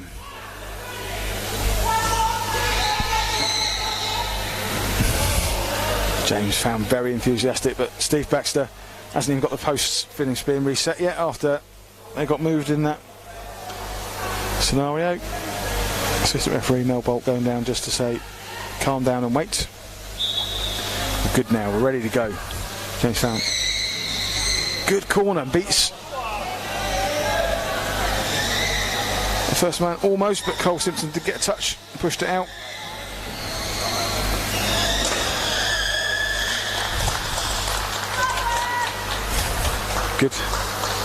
Good play by both players there.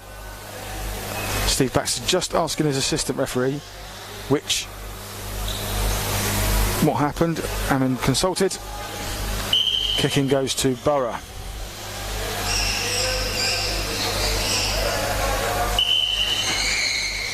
McNichol fires the ball across the pitch at pace.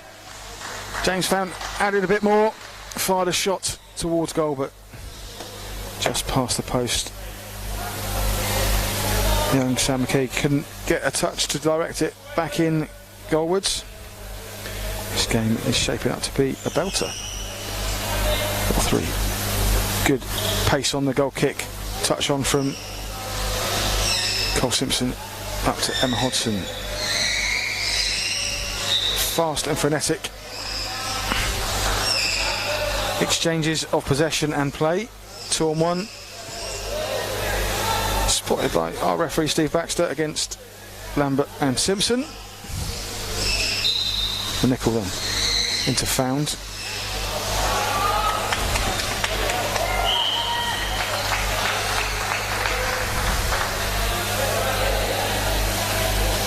contact off Simpson, who fires the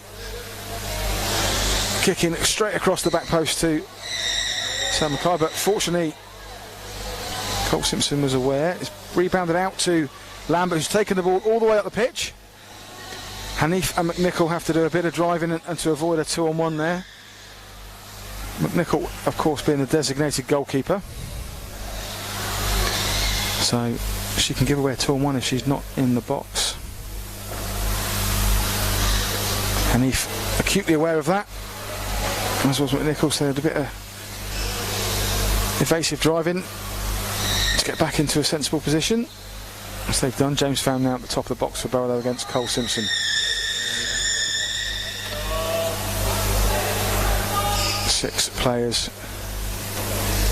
Seven players now in Borough's half. All 4 of Borough's players plus the 3 outfield players for Hull. Cole Simpson then with this kick in. He's got to try and find the direct ball straight across to Lambert, which he goes for. Slightly miscues the hit, and McNichol was able to get a touch to send it out. As is this lively start continues. Slightly too aggressive a tackle there by James Found on Cole Simpson. Direct free kick. Cole Simpson sends it down to Lambert, who tries to do the reverse spin. If he'd have timed that and got it up to Emma Hodson, she was at the top of the box with a bit of space to have a shot at. However, just gets it wrong.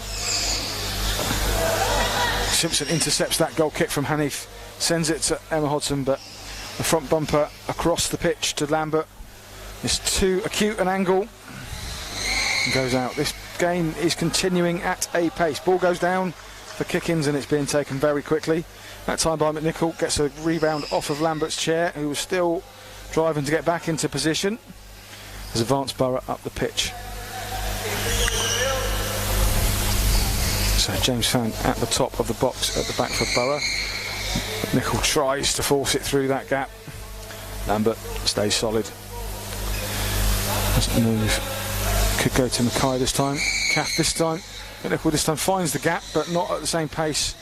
And the angle meant Cole Simpson was able to take possession and bring the ball out.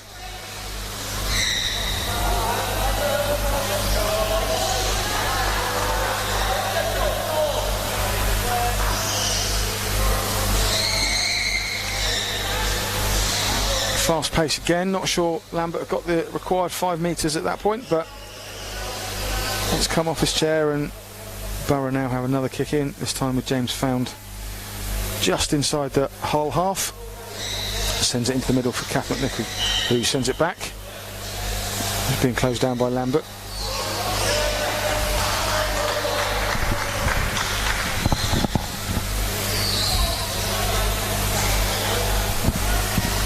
It's a good game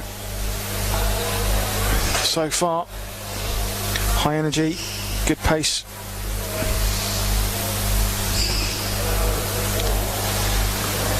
Pace not doing Emma Hodson any favours there. Cath McNichol fires in, but Lambert coming across the cover. Team starting to tighten up a little bit defensively now.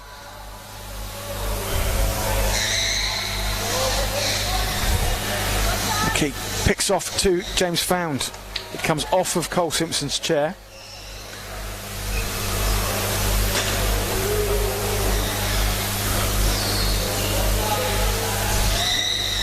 James Found takes the resulting kick in,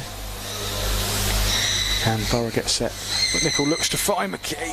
Cole Simpson saw the danger ball, got his chair just out wide enough in time to block that crossfield pass.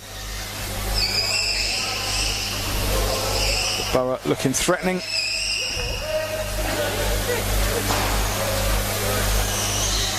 Ball's gone to James Found. Not quite the right angle to get the crossfield pass where his chair was set. Lambert manages to find Emma Hodson. Has a shot on goal. Umar Hanif, though, has that well covered.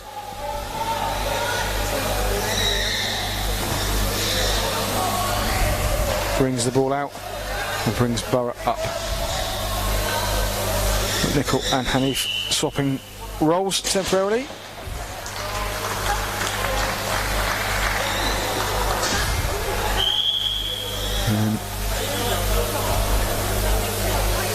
Cole Simpson reversing fully into the post, taking it a good metre off the pitch.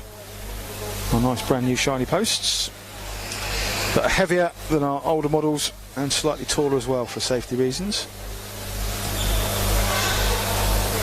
As much as they are Matt Gilmore proof, we now know they're Cole Simpson proof too. They've been given a workout this weekend. Goal kick misses Simpson. James Found attempts a shot back at goal. Doesn't quite time it correctly. And goes out for a Hull kick in deep in their territory.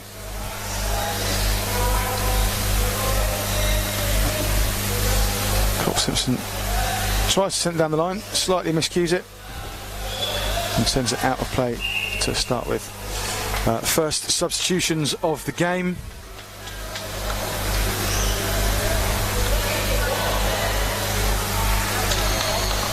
Mackay and Found both going off.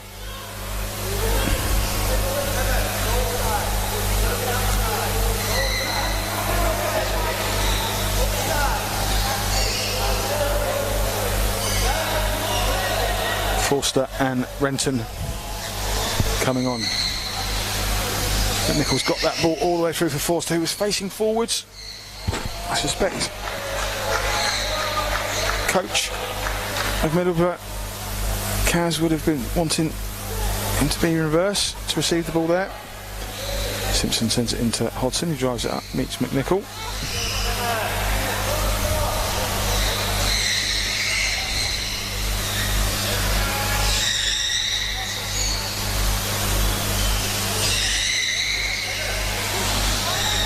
Exchange of ball in that middle, and both Forster and Renton for Borough are in the Hull half at the moment. Forster considering coming back to help, but not doing it. Nicol holding off Simpson in the middle on her own, just underneath behind her.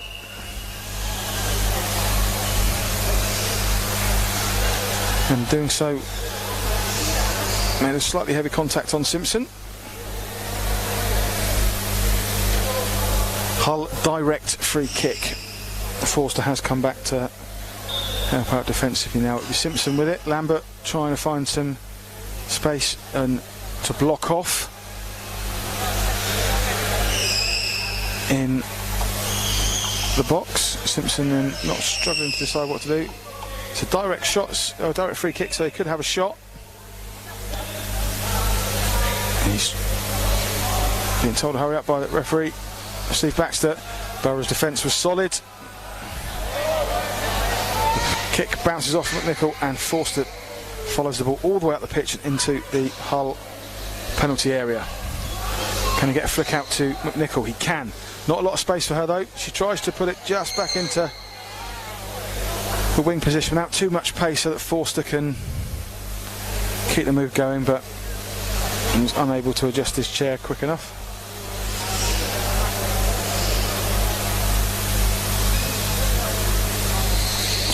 So kick in for Simpson. Hull. Hodgson coming across to help receive the ball.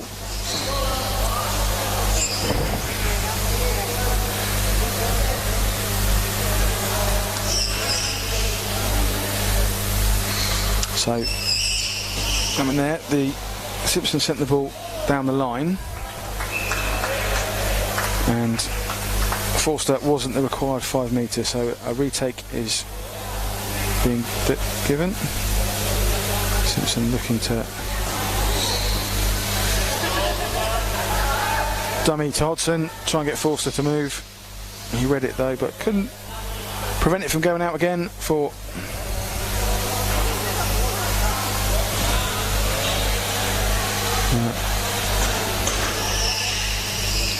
another kick in. Gets a good deflection back to him and sends it up to Hodgson. But in doing so, Hull have encroached too closely with each other whilst passing the ball. 2-on-1. Indirect free kick to Borough. Nickel will take Renton's quite a long way away. So Nickel asks Forster to move.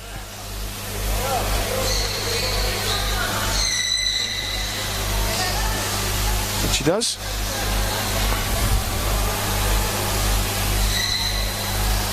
But Nickel bringing the ball up into Hull's half. Marshalled by Simpson.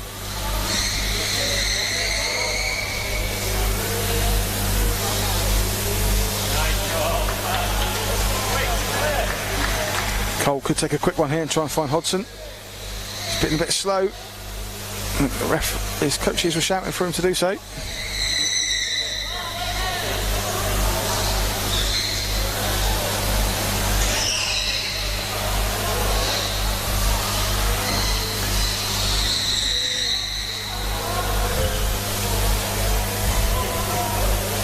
Simpson got himself a nice position, scuffs the pass, does manage to get himself a corner off the back of Hanny's chair.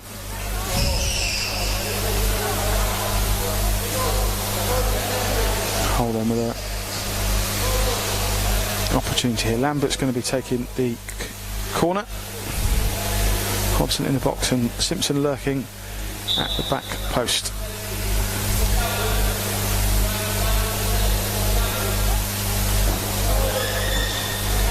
Lambert fired the ball in between,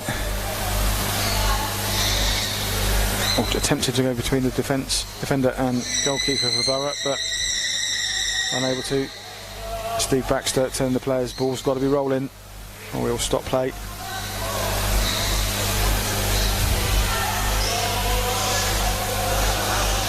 Cath McNichol and James Found working together at the box to try and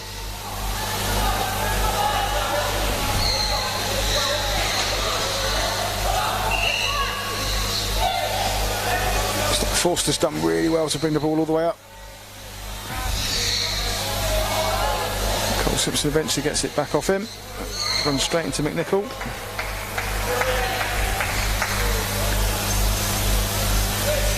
Kicking for Hull.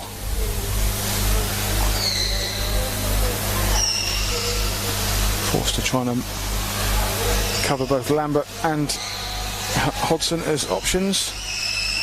Done well. Simpson brings the ball up. Another one of those scenarios where Simpson's judged to be the more attacking player as the ball goes out, as he's pushing it towards the opposition, therefore doing more to try and keep it in. And the defender is adjudged to be doing, and goes for Hull kicking. He's now trying to work round. He's got round Forster. Can he get Lambert? He can't find any space at the top of that box for a pass. McNichol is working well. Simpson settles for the kick in, fires it into McNichol's chair. Now let's see if they can set something as Lambert sits in front of McNichol, who immediately moves, frees herself to get to the back post if need be. Emma Hodson is waiting there if they can get the ball through. Cole Simpson sends it into Hanny's chair, it rebounds back to him, sends it in again, and McNichol is able to guide the ball out to Forster. He brings the ball all the way down. He's done well to battle down to the line here. Referee Steve Baxter unhappy with the excessive force he used to do so, though, and awards a direct free kick to Hull, which is to be taken at the top of the box as it was committed inside the defending team's goal area. Cole Simpson, great turn there. Emma Hodson chases after that ball. Hodson there just turned to chase the ball rather than carried on. in reverse as she was set. That cost her valuable split seconds against the ball.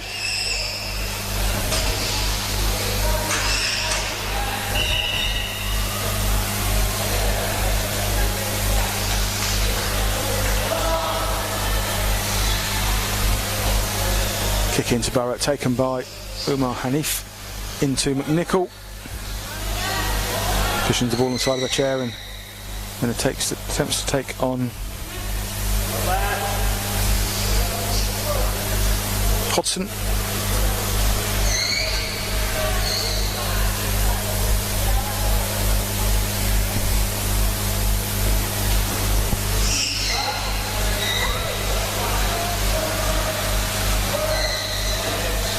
Exchange of possession. Could be a 2-on-1 there if no advantage comes from Hull. Forster reversing in to try and find some space. McNichol driving in at the same time. But a lack of communication. Indirect free kick awarded to Hull.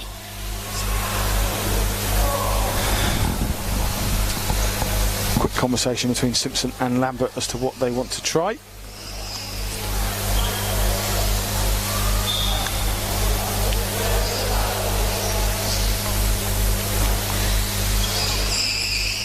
Simpson sends it down to Hodson, who can't make contact and brings the end of the action for this first half as Steve Baxter blows the whistle for a half-time break. 0-0.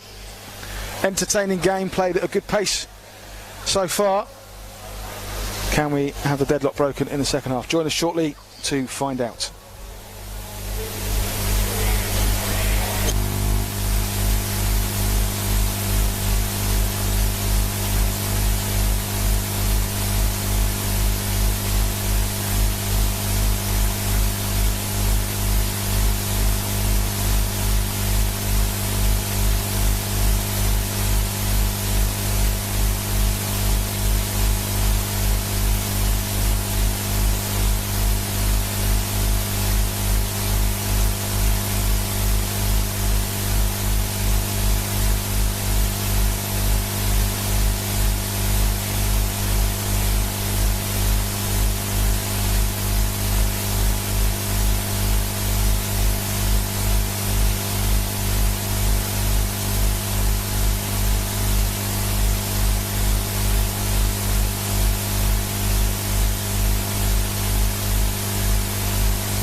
as we are about to get the second half underway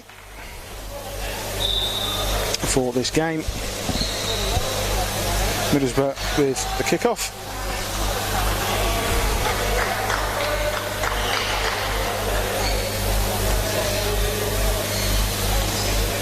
Results in a goal kick for Hull.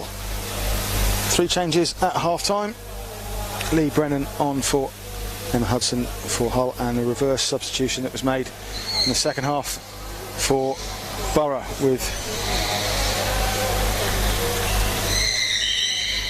well, it's not quite the full reverse substitution, just half of the substitution reversed. Sam Mackay back on for Ellie Renton. Forster remains on. James Found on the bench.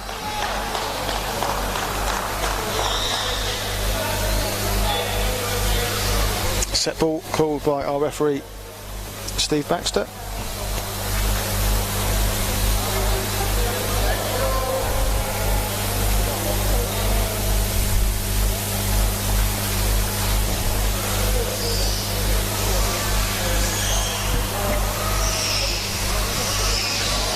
Lambert and Forster compete for it. The ball not moving between the chairs and driven straight all the way across the pitch. Out of play, so either a set ball for non-moving ball or set ball for an exact 90-degree exit from the pitch. Will neither player and the advantage that set ball it will be.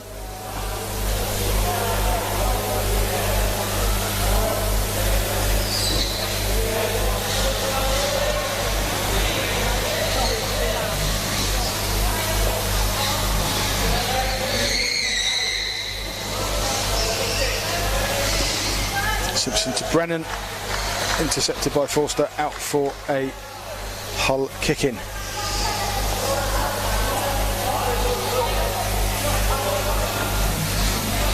Simpson into Lambert, manages to squeeze past Nicol, but Hanif there to clear the ball. And a kick in to Hull on the far side of the pitch. Simpson to take, sends it down the line to Lambert. Lambert reverse spins across to Brennan, who's a little bit too deep, need to be a bit higher up onto the box to get a full swing at that, but managed to make contact, headed it back towards Lambert, who's diligent players got this side a corner. He will take Brennan in the box, looking to cause problems and block Nicol. Lambert, not too many options. There's a gap between McNichol and Hanif. Now there's a lot of changing of positions. Lambert fires it into that space. Brennan couldn't dart across. McNichol pushes it out. It only goes as far as Simpson. Pushes it back towards Lambert, who's sent it down into that corner, trying to get a sneaky one in past Hanif and McNichol. Hanif doing enough. Block him out, corner ball. After the last corner where there was lots of movement and players not in position, Brennan's had a word with Lambert. Cole swapped with Brennan.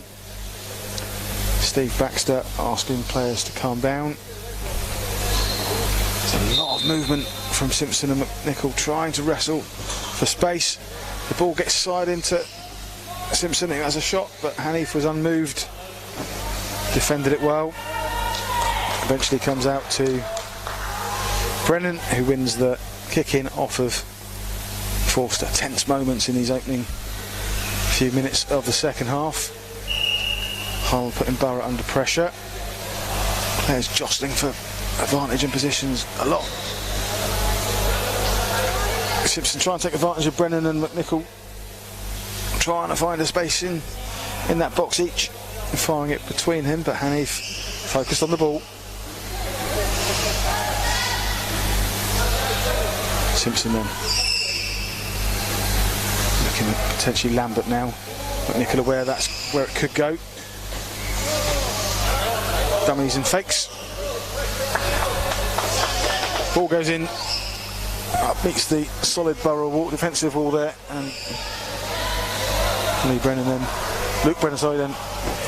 knocks the ball onto Hanif for another corner. Sustained bit of pressure here for Hull. However, Borough will be happy with the way they've dealt with it so far.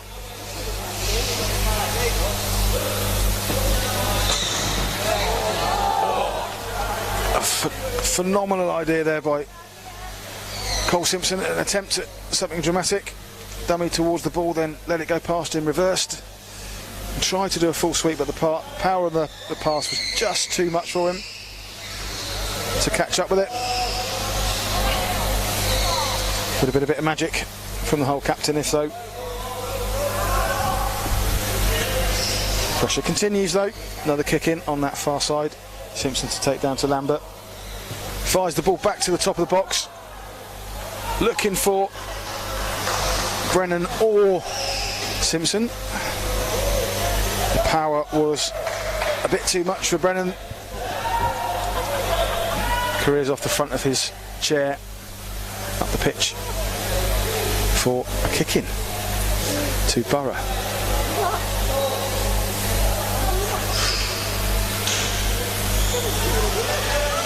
Forster will take it. McNichol at the top of the box. And Sam Mackay lurking at the back. Thought officials just working out where they're happy for the ball to go. Forced it into McNichol. Has a shot on goal. But blocked by Simpson.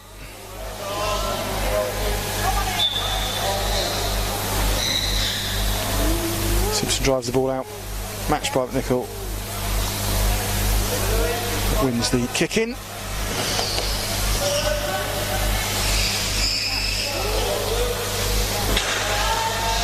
Brennan pushes the ball across towards Lambert. Not enough pace. McNichol brings the ball out.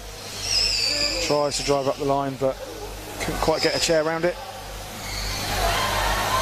Gives Hull a kick in. Simpson to Lambert. Nearly gets the ball squeezed past McNichol's chair. I think Hanif would probably have been favourite to be able to stop it, but nearly threaded the needle there.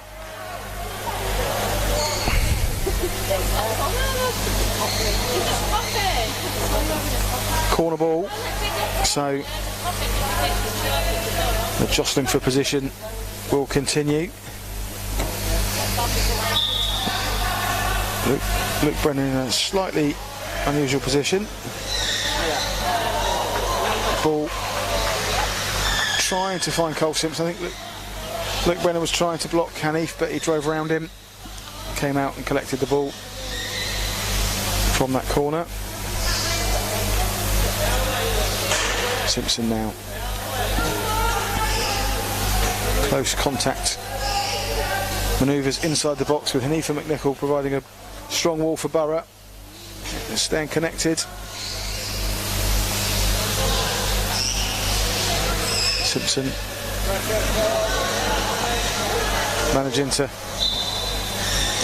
nearly managing to break away, but assistant Bellbolt tries to signal the kick in, but the flag has slid off the pole. Oh, she's putting that back on. The game will restart.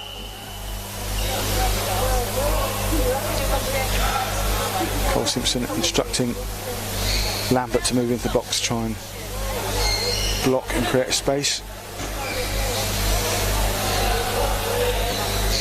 Fires the ball into Hanif. He's happy to send it back in there and then go in and see if he can manoeuvre around.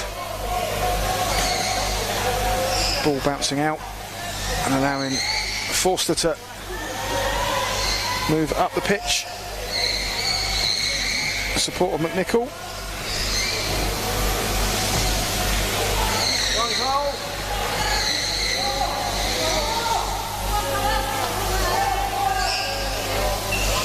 Cole Simpson doing well for Borough.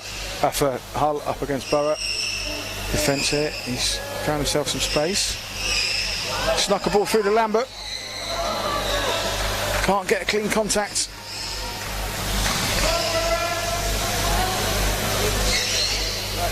Nichols done well to clear the lines, and Forster's now trying to set up an attack for Borough. In doing so, a little bit over aggressive.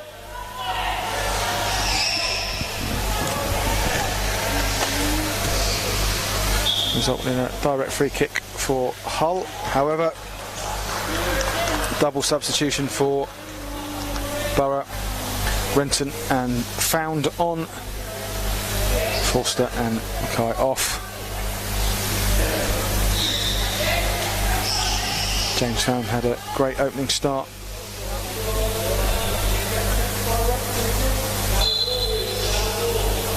To this game. Very fast-paced, energetic opening. Has slowed a little bit the pace in this second half. Can the reintroduction of Found inject some pace back into it for Borough, but it's still Hull pressuring this Borough team. Simpson marshalling his wide players, asks Brennan to come close, which sends a great ball into Butler.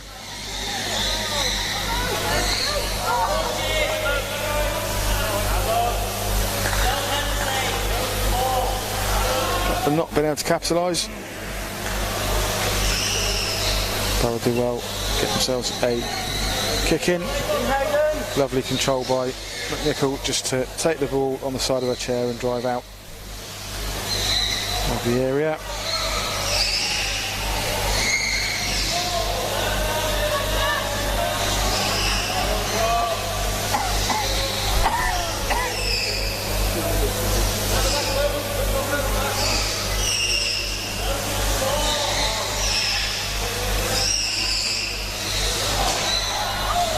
Found now find himself in the Hull half, but quickly possession changes.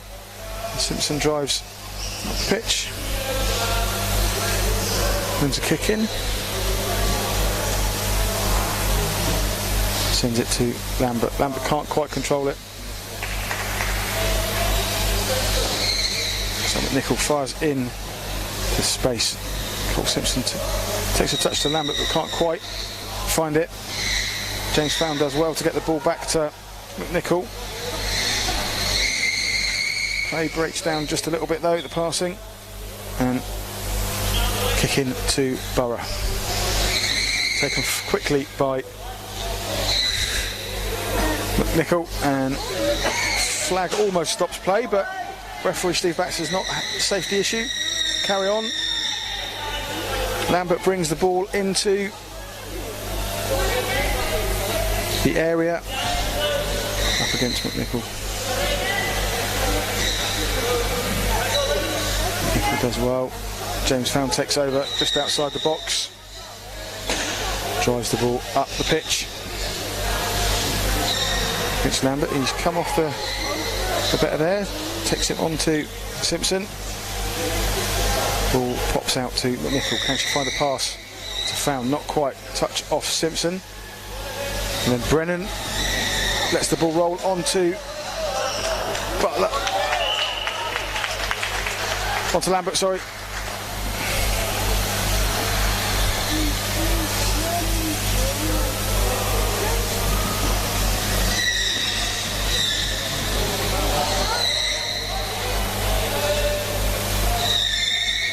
Borough defence holding firm under sustained Hull pressure.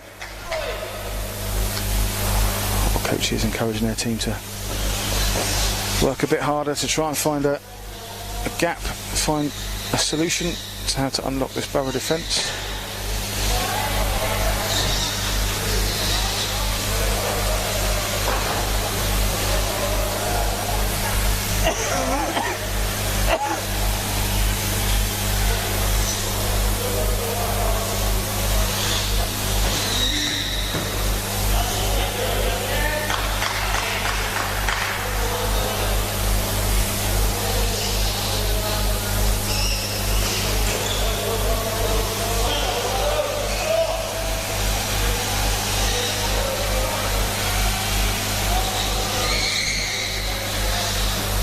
Good ball in from McNichol down for James Found.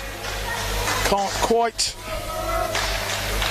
turn into a goal, but has got a kick in. He's been taking them fast in the first half when he was on. He's down and sets quickly for this one. A great ball to the top of the box. Perfect placement for McNichol. Right just behind her back tyre. Absolutely ideal spot for a reverse spin.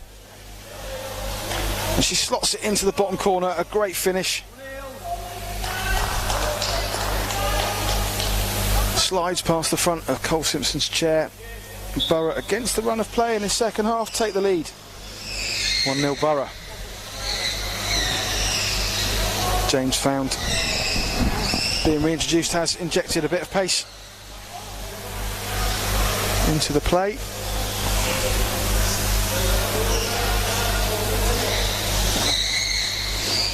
Nickel firing that ball into James.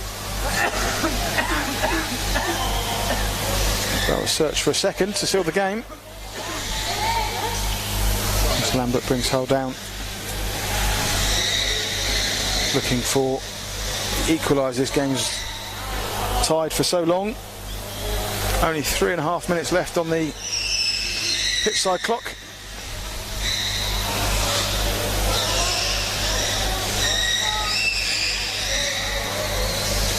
So Baxter, referee, trying to play advantage, but none coming. So 2-on-1 against the retreating Borough side. Hull then with an indirect free kick to try and set up some play.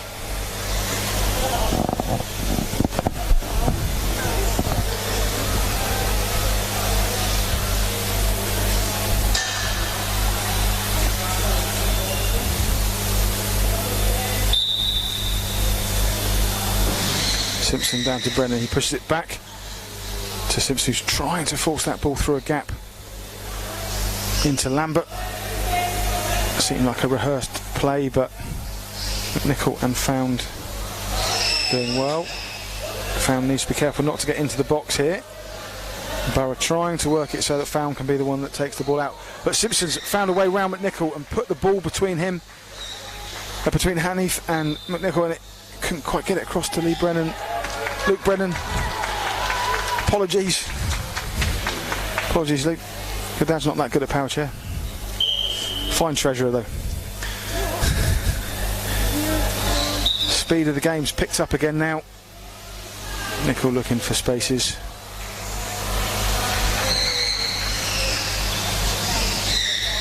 Sends it to Found. Looks to bring Renton into the game. Eddie Renton sends the ball across towards James Found. Not enough pace, and Simpson's able to intercept.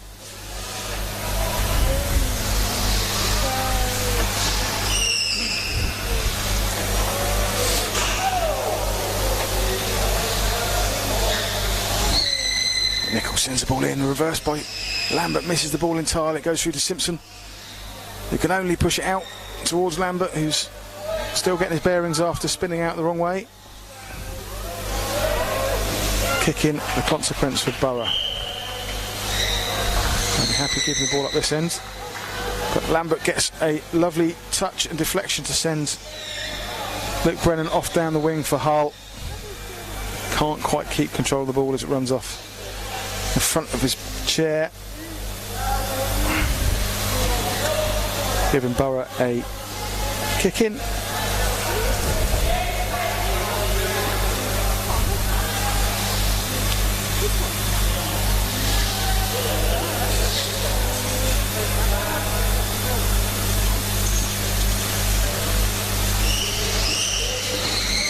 Then sends the ball in. Simpson sends it back again. Comes off the front of James Found's chair.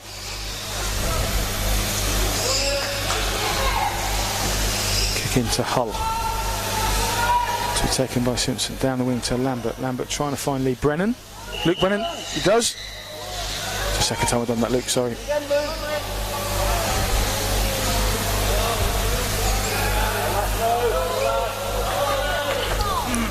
Well marshalled. Out by Kath McNichol, so kicking on the opposite side this time. Cole Simpson to take. tries to find a gap through to Lambert on that far side, but James Found sat tightly there, and our referee Steve Braxter brings the game to an end. A stunning late goal by Kath McNichol for Borough takes the 3 points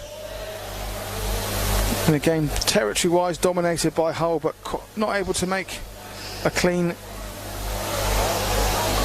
chance. And a stout defence and a bit of inspiration from James Found as a pass to Kath McNichol with a stunning finish means the game ends 1-0 to Borough. I see your score on the screen hasn't updated. We will do our best to make sure it does. But join us shortly for our next game.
Good afternoon. Change of voice perhaps on Court A. It's Nick Woodward, just taking you through the last game of the afternoon. We've got West Brom Albion Dudley versus Sale United. Dudley off the back of a good win earlier. 5-0 win against St George's. And Sale going to have to put up a good show to compete against them. Big squad Dudley had, got 8. I think at one point they substituted all 4 players at half-time in one of the games. Right, the ref's given me their sign. We're about to go for kick-off. So on the pitch for Dudley, got Sherman in goal, Lee Julian in the middle, Whitehouse on the right, and Taylor on the left. For Sale, Turner in goal, Gilmore in the middle, Hassan on the left,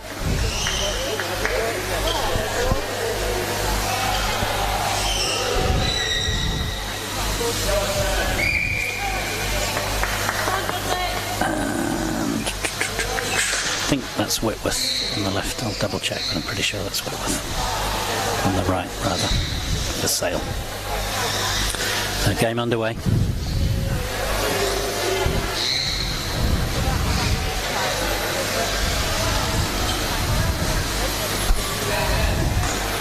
Hassan and Lee Julian making the first moves. Lee Julian peeled the ball off, trying to get it around Gilmore. Gilmore takes it away from him. He'll be looking for Hassan now if he can make the pass. No, ball's just moving too quickly. Sherman covered that well, and Sherman and Lee Julian have been playing a defensive pair all weekend. Sherman now on the attack, Lee Julian the last person for Dudley. Ball's gone out. Goal kick.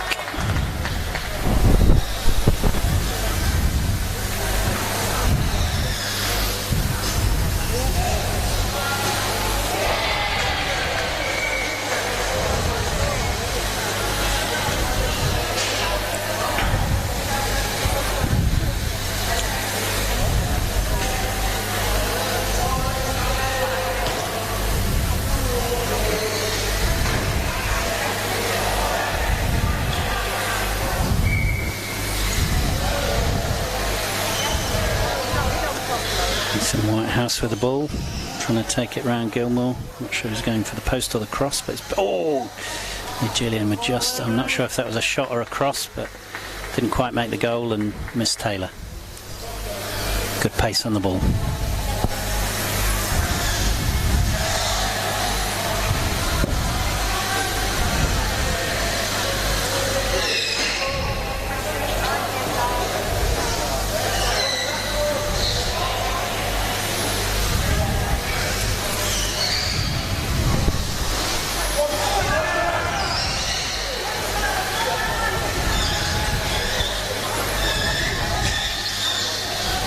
Lee Julian and Gilmore.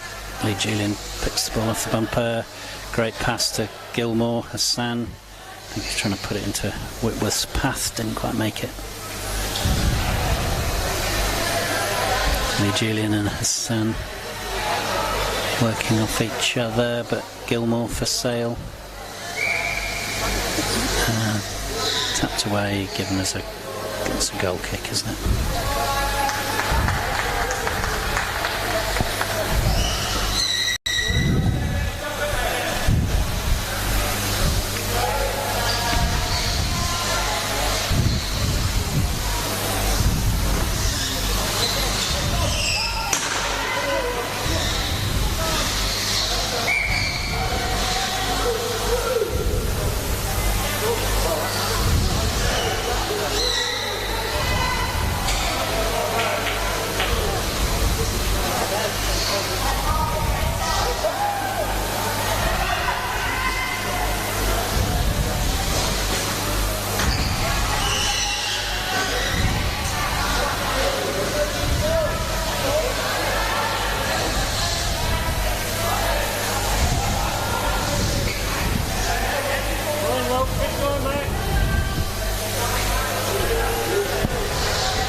Lee Julian with the ball again, pressing forward. Whitehouse has a go. Gilmore and Turner got that well covered.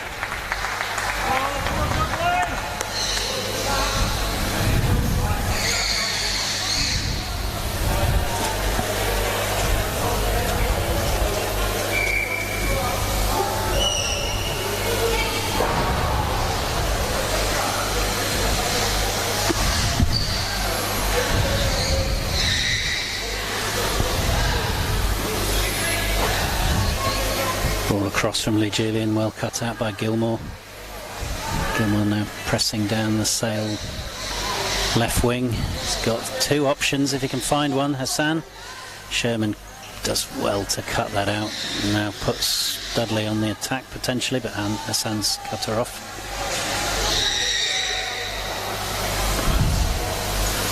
Ball given to Sale. Sale playing towards us in the light blue, and Dudley away in their away kit, canary yellow, similar to Norwich.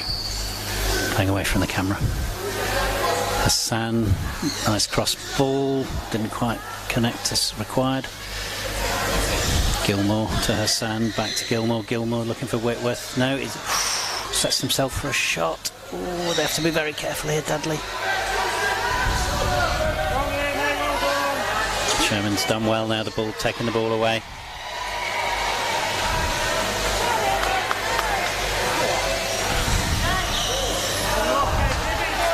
Lee Julian off Hassan's back wheel. Gilmore picks the ball up. And Lee Julian's got the better of him. Chasing down the Dudley right wing. Whitehouse looking across for Taylor, just missed it.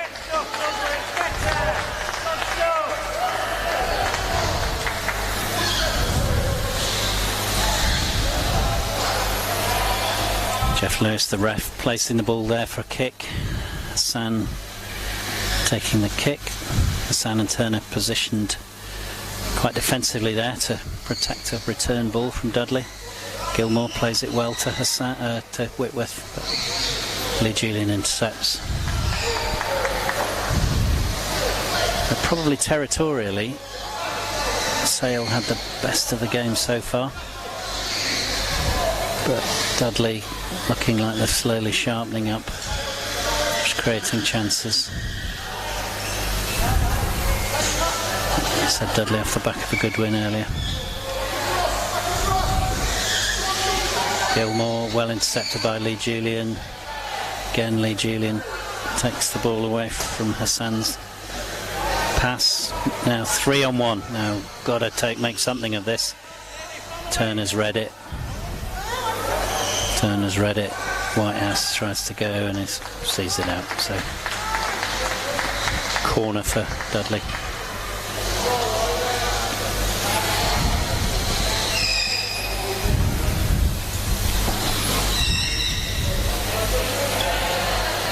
Corner taker just had a shot of Lee Julian.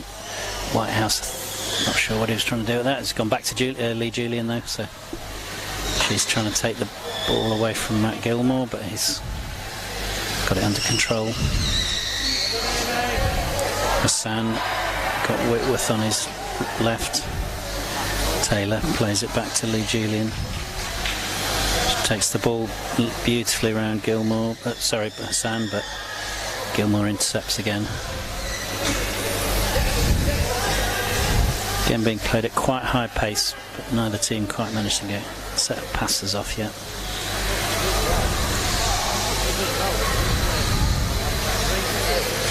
Ball trapped between the chairs a lot as players move across midfield. Whitworth takes a strike off Lee Julian and a kick in. So Sale taking a kick from there, high up on their right wing. Whitworth on the Sale left, our right. And I think the refs stopped play. Yes, so we've got some substitutions. Taylor off, Collins on for Dudley. So Dudley now with Sherman, Lee Julian, Collins and Whitehouse.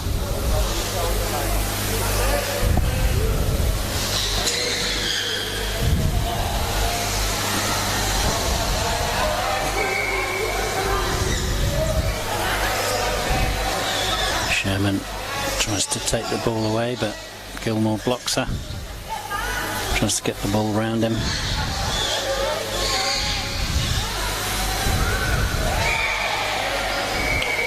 got that covered, Matt Gilmore. Ref's given, I guess it's 2-1. Missed his signal.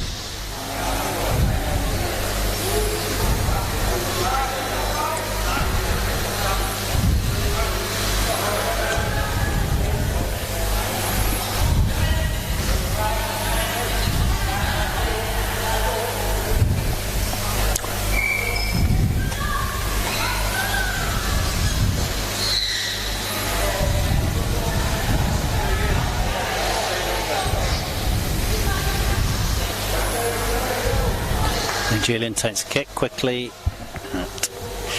goes straight out.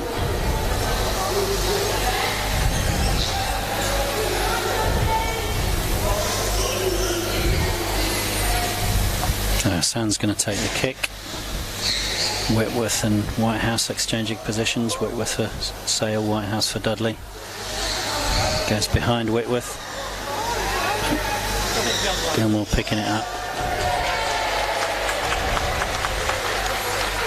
Lee Julian takes it off his bumper, but Hassan's there.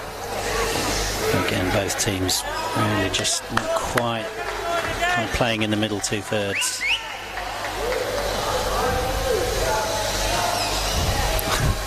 The middle half.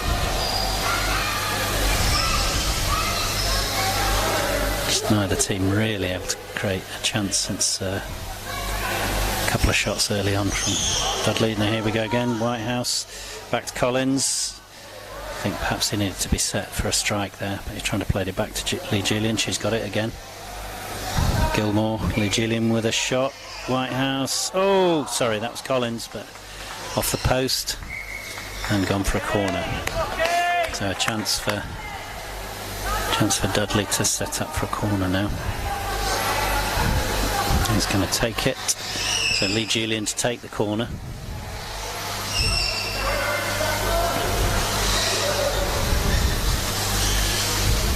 Collins in the middle, Sherman in the centre spot, and Whitehouse on the far post. So where's this going to go? Left for Collins. Hassan unable to engage in the play because that would have brought him into the box. Great save by Gilmore.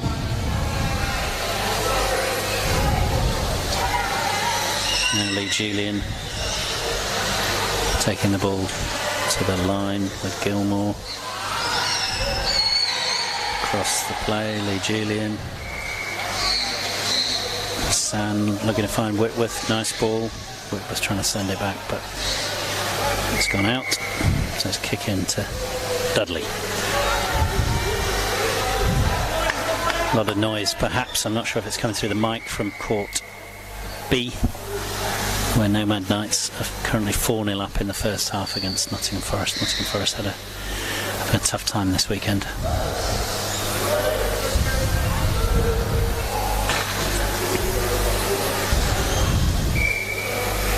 Back on this court, Hassan and Lee Julian. Lee Julian patrolling the halfway line for Dudley.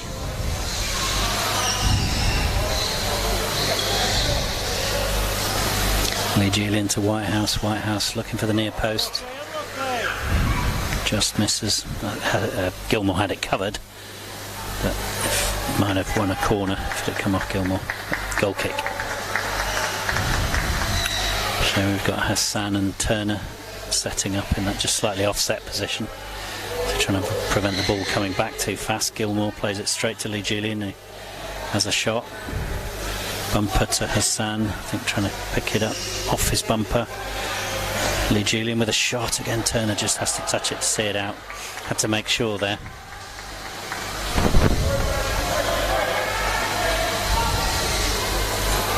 So ball's gone out for a corner.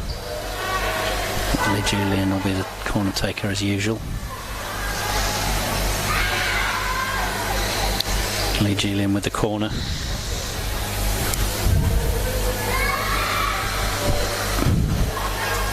Collins leaves it. Oh, it's just gone to Jack Hassan, so he can't engage in the penalty area, otherwise that would be a 3 in the box violation, but the ball has to be perfect for Whitehouse, otherwise he can't get it, and in that case Hassan had got it. So back with Dudley again, applying the pressure. And with the balance, the chances have gone to Dudley. Territorially, Sale have lost out last quarter of the game. Ball picked off by Lee Julian now. Pressing. Oh, I think she'd left the ball to Collins. He wasn't coming in.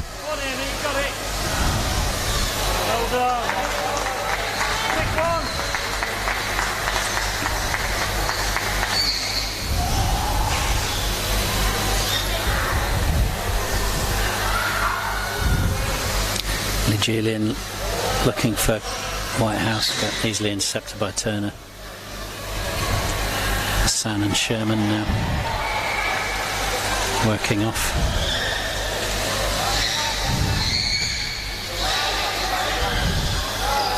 Sherman, Whitehouse, Turner saves it easily, comes out to protect the ball.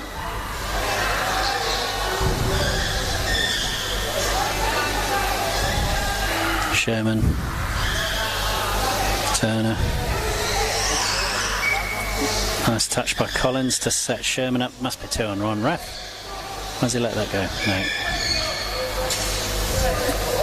Two of the Dudley players very close, but ref playing a little advantage for see if Sale could get away. They couldn't.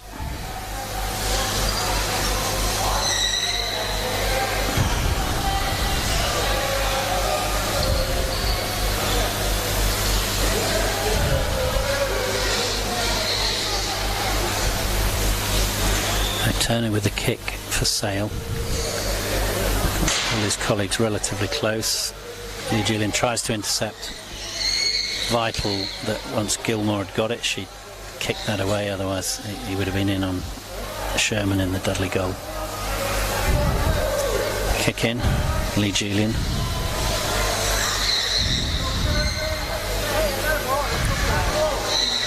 Lee Julian, Collins and Turner collide. I think as Turner's stuck now, I think his hand's been knocked off the... And that's a bit harsh for Sale, but not sure what Dudley are going to do with this. And Turner knocks it out. So what happened there is Sam Turner can't play with his hand off the chair joystick, and his hand got knocked off. Now, a bit like an injury in the running game, it's up to the ref's discretion as to whether he would stop or not. The ref just, Jeff Lewis, saying that's part of the game. And as soon as play stopped, then someone able to give Sam attention, get his hand back on the joystick. So it's back in the game now. Seems harsh, but they're the rules.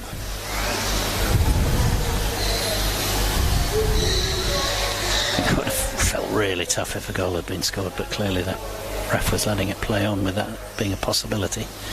Lee Julian with a nice ball through, just doesn't quite find either Whitehouse or Collins. Well defended now. Gilmore on the press. Sherman's come across to cut it out again. Lee Julian deep in goal, that defensive pairing we've been seeing all weekend. So Gilmore's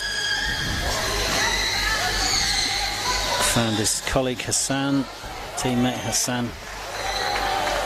Ball's out for a Sale kick.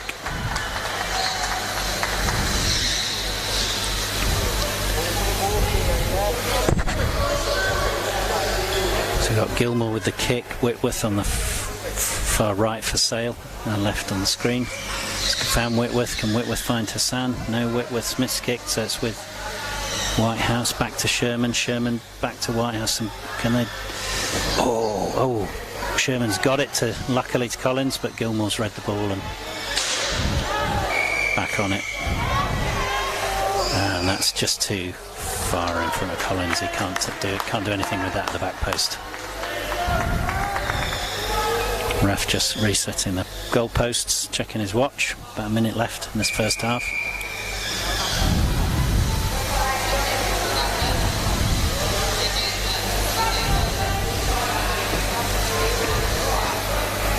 Lee Julian intercepts the goal kick. Gilmore, Hassan missed. That might set up something for Whitehouse. He's trying to get it back to, I think perhaps that was a chance. Anyway, trying to keep the ball in play.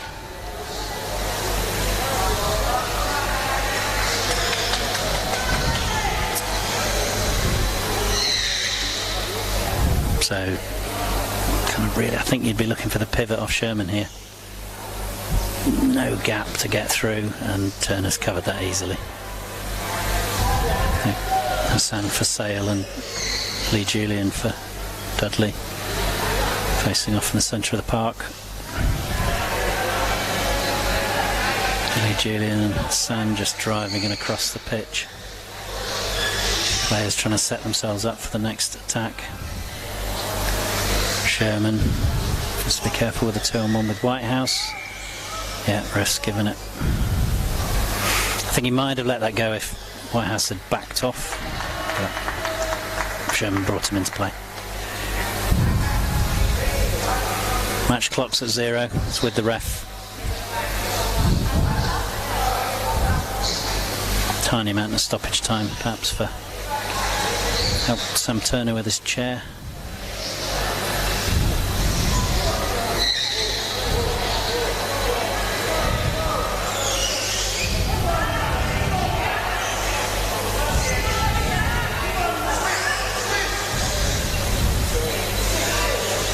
Gilmore, big swing to Hassan. Ref stopped play. That's for clash of chairs.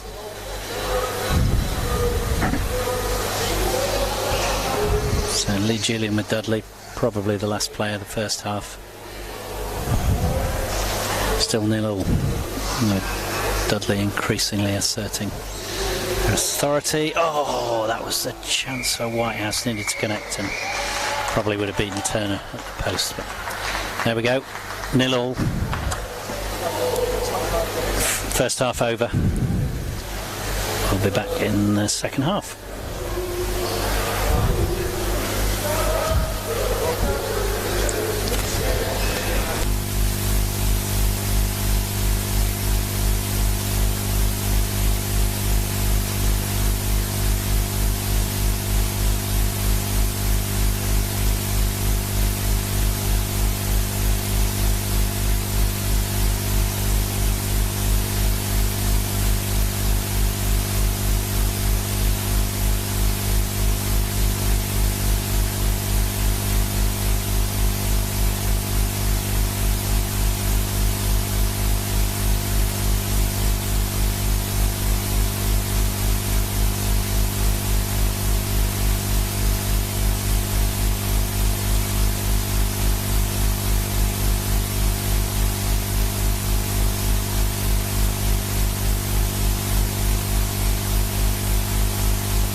Welcome back to the second half. Dudley v Sale, 0-0.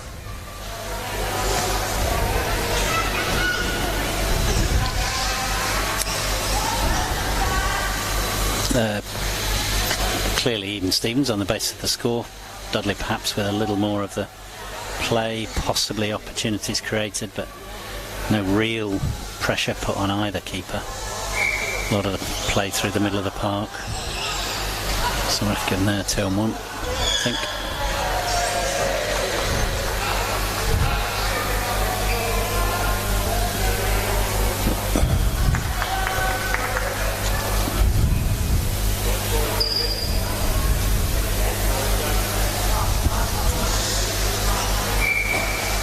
Gilmore taking the kick. So Westmoreland's on now, Collins on, Lee Julian and Sherman for Dudley. I think Sale unchanged. Oh no, sorry, they are changed. I think D on the left wing, playing away from us now, Sale. D on the left, Gilmore in the middle, Hassan on the right, and in goal Turner. Football being driven towards the Dudley goal. Sorry, the Sale goal. Turner and Gilmore trying to keep Lee Julian out. Yeah, no one's driving the ball past Gilmore. Need to get the passing up and running. Westmoreland trying to get it through to Collins. Bit of a lucky deflection, heads towards goal but misses. Kick to Sale. Doing what they did previously, so positioning with slightly offset. Turner protecting one side of the goal. Hassan takes the kick, intercepted by Lee Julian. Looking for Westmoreland, who has a hopeful swing, doesn't connect. Ball's gone out.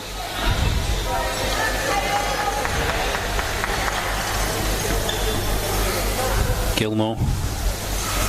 Hassan let it go. Westmoreland's picked it up, kept it in.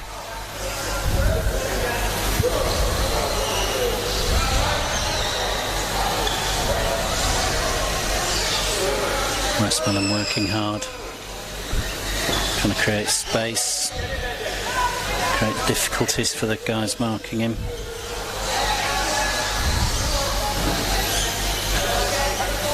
Gilmore and Collins. Ball's gone out, so giving it to Dudley. Yep, they've given it to Dudley. So it should be a set piece here from Dudley. What we're going to get, it's got to be really accurate to get to Westmoreland. It's got there though. Oh, but Gilmore was always getting there. Westmoreland not quite. Again, if you're watching, you'll be wondering why Hassan, who's on the edge of the box, isn't coming in. He can't. There's already two Sale players in the box. He can't move into the box. That would be a 3-in-1 kick. 3 on, 3 in the box kick. Foul. Slightly miscued there.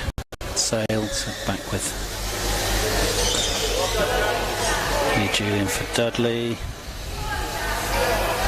Gilmore. Collins to Lee Julian. Ooh. Sale getting in each other's way there. Gilmore and Turner having a collision. Turner's okay, Gilmore's okay. Game's on. Gilmore and Lee Julian again. Hassan across. Lee Julian intercepts his attempt to pass to Gilmore. D has a good shot. Just off Sherman's bumper enough to deflect it, and that allowed Lee Julian to intercept. Otherwise Gilmore might have been there on the follow through. Just a little hope for Sale here. But Lee Julian back on it, they're just chasing the ball with it across each other.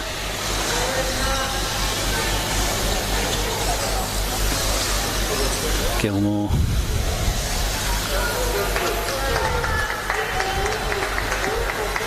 Ball's gone out for kick to Sale.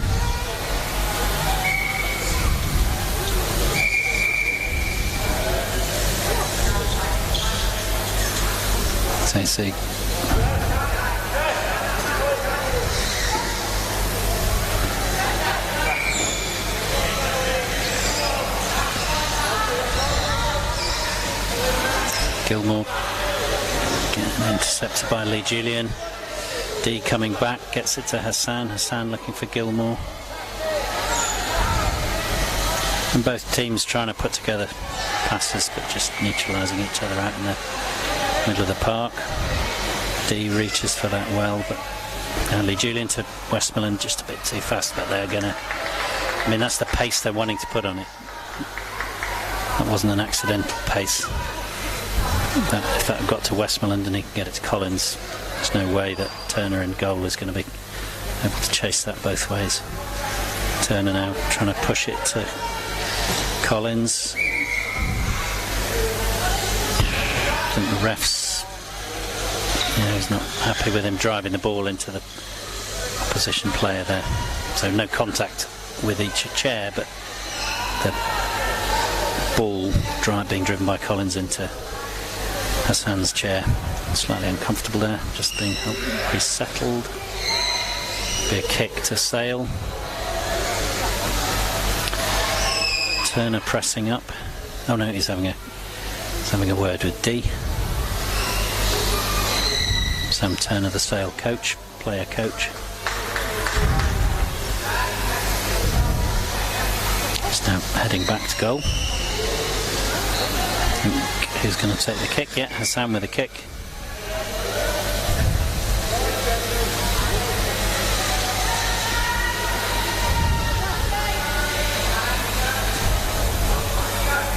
Hassan, Gilmore. Driving it round. Sherman. Ref's already given the kick. Players stopping now.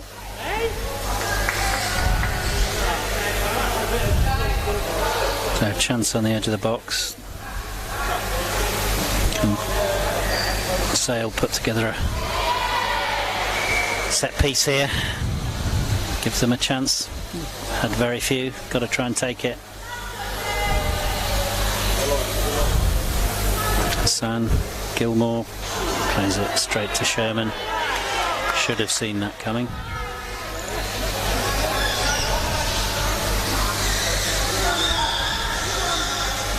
Sherman trying to take the ball away from Gilmore, bring it back towards her own goal. Has to be careful.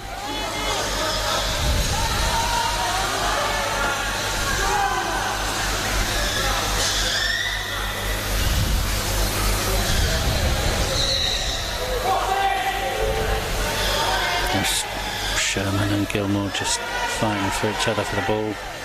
Sherman's managed to take away from Gilmore, but not moved it any faster, so Gilmore's caught back up. And just the two of them still fighting over the ball. It's got to be a set ball. No, he's given it to... Oof. Given it to Gilmore. I thought that was a 50-50, but ref's given it to Sale. Gilmore has got D and Hassan in front of him. Hassan not very far away. Turner in goal. Just will bring D into shot. But Lee Julian's got it. She tries to get to Westmoreland. Westmoreland back to Lee Julian. I think a bit fortunate. I think of them for Collins. Turner bravely out there to intercept. He had to break up that move, but he left the goal open.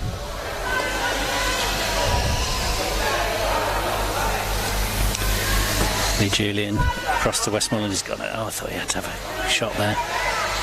He's looking for Harrison, who's now on for Collins. So the Dudley team now, Sherman in goal. Dudley playing towards us in yellow. Sherman in goal. Lee Julian on the Dudley left. Westmoreland further up on the left and out on the right. Harrison. That's Dudley are playing towards the camera. Gilmore with the ball. He's got Hassan up in front of him and D out on his left. He's gone for D. Chance to front bumper it, not enough pace on it to catch Lee Julian out. Hassan and Lee Julian now.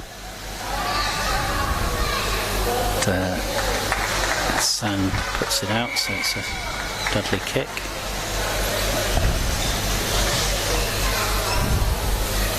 Lee Julian, not sure what she was looking for there, but Hassan cut it out. driving down the wing. Sherman stops it. So, I mean, if Hassan can peel it away, then D's on his own, but Lee Julian made a way back into goal there. Lee Julian always taking responsibility to cover if Sherman comes out, leaving the other players up. Sherman and Hassan driving the ball around between themselves.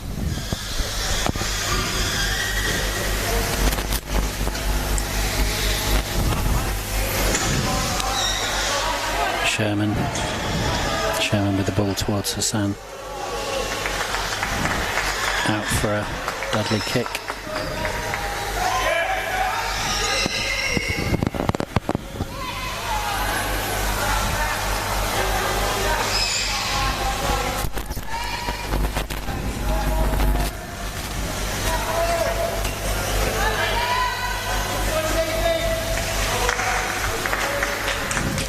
So Lee Julian finds Gilmore. Harrison and just sees it out. And it's a goal kick.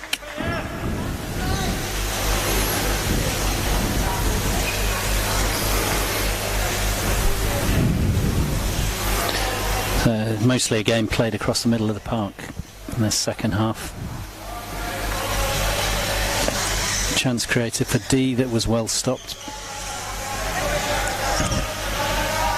And Dudley not created any chances really. Not in the second half.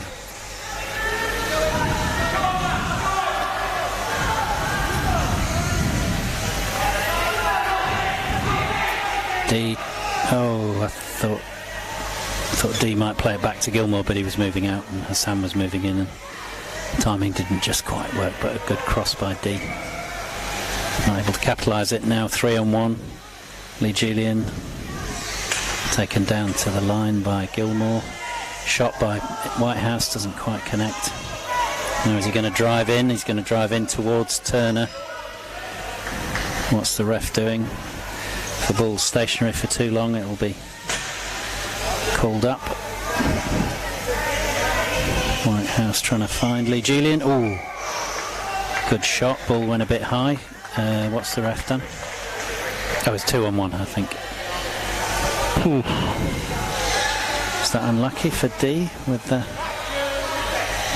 ref's already given it?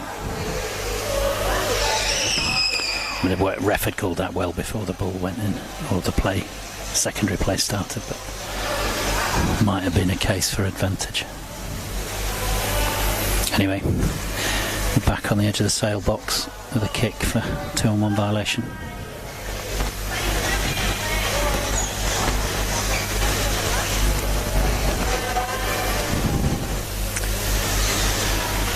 Lee Julian looking for Whitehouse.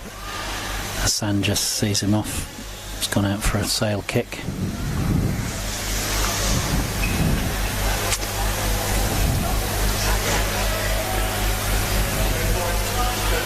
The Dudley coach, Dave Lewis, not looking so happy on the sideline. Puffing his cheeks out. I think he's hoping for more from his team from this game. Ref gives that for contact. Ethan Whitehouse looks bemused. Looks like he felt that could have gone either way.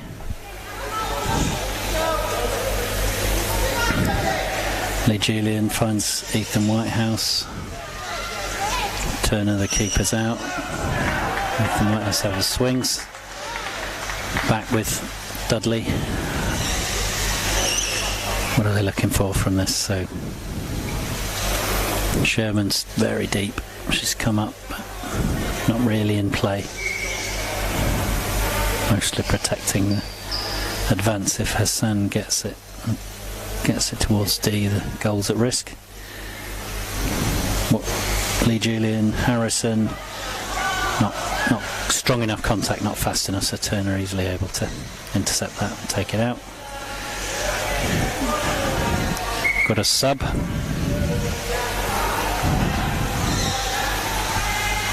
Harvey on and Harrison off. Harvey has played in goal a bit for Dudley during the weekend. Now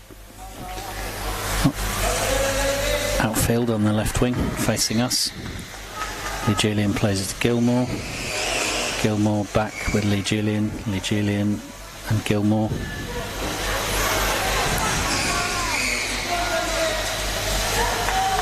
Harvey doesn't make the contact he wants to and it runs out.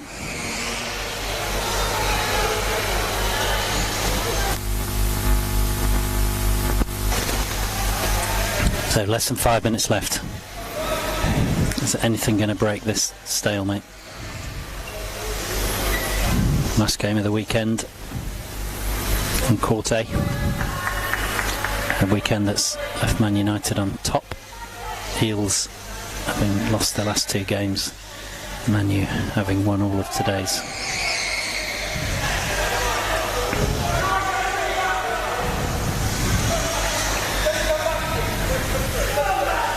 Gilmore driving towards goal. Sherman has him covered and Lee Julian's behind her. Can't see it going anywhere, but you often say that, and then there's a little break. Gilmore with the ball, trying to pick it off for Hassan. Hassan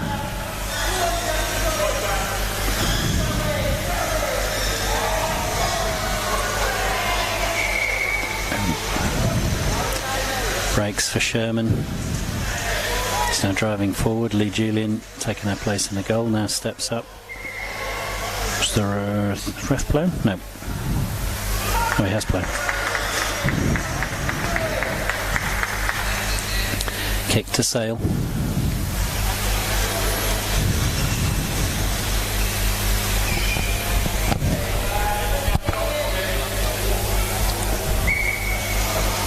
Gilmore, Hassan, Gilmore. Whitehouse has left him to it with Lee Julian on patrol now, trying to get it past Gilmore. She's gone round his back, but it hasn't got any pace on it, so she can't get it to Whitehouse. Gilmore's back with her. Whitehouse off Gilmore's bumper, so he's won the kick.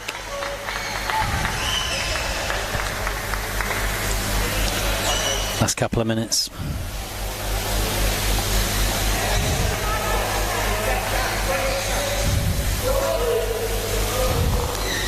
Lee Julian nicely across from Harvey. Whitehouse well marked, nothing he could do with that. Hassan, kind of hopeful kick up really. D on the other side of the pitch. Kick into Dudley. Lee Julian looks for Harvey. Harvey backing off, but Hassan intercepts it. Whitehouse to Lee Julian. Can she move it quickly to either her teammates? No. She's now pounced on by Gilmore, who's got both Hassan on his left and Hassan on his right and Turner on his left. Ball's gone out for Dudley throw. I think after their previous performance, Dudley will be disappointed with this. They've not moved it as fast. They've not been as dynamic. Been well neutralised by Sale's defence.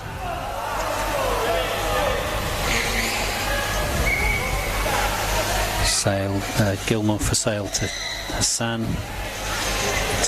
Lee Julian's cut it out.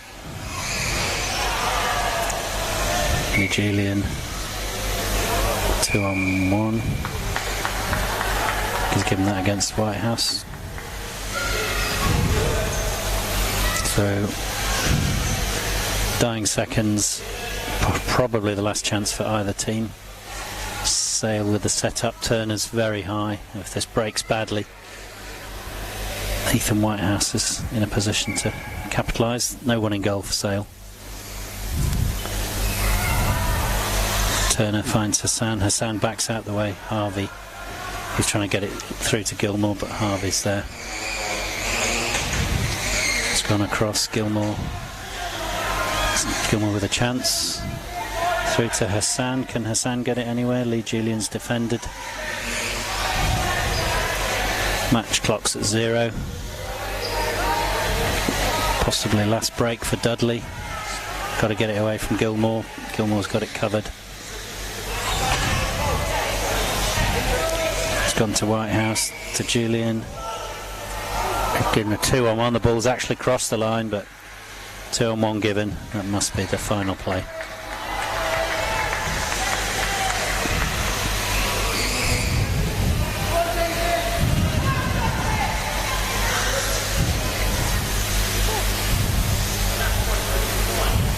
Turner, Lee Julian driving towards goal. She's got teammates on the left and the right. Turner's done well. He's not played it back to her, he's just seen it away. Great defending there, neutralised that entire attack and actually set up their own, but it's too late. 0-0. So there we have it, 0-0 at the end of the day. West Brom Dudley 0, Sale 0. And what I'll do, we'll just talk you through the table.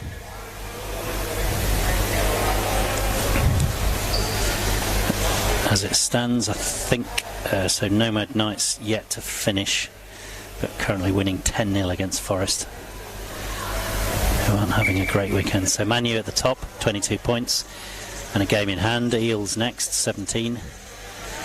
Borough, 7 games, 16 points. Nomad Knights, I think Nomad Knights will go on to 8 and 18 points, so that will put them second. Leeds Dynamos 13, Greenbank 11, Dudley 10, Warriors, Muscle Warriors 10, Norwich 4, St George's 3, Sale 2, and Nottingham Forest none. So Manchester United top at Christmas, and I think Nomad Knights will go to second in the table on 18 points. And we'll close it down there. Hope you've enjoyed watching. Premiership weekend up, second weekend in December. And if you're listening from the Premiership, we'll be looking for commentators and support with the cameras. So back with you in a few weeks.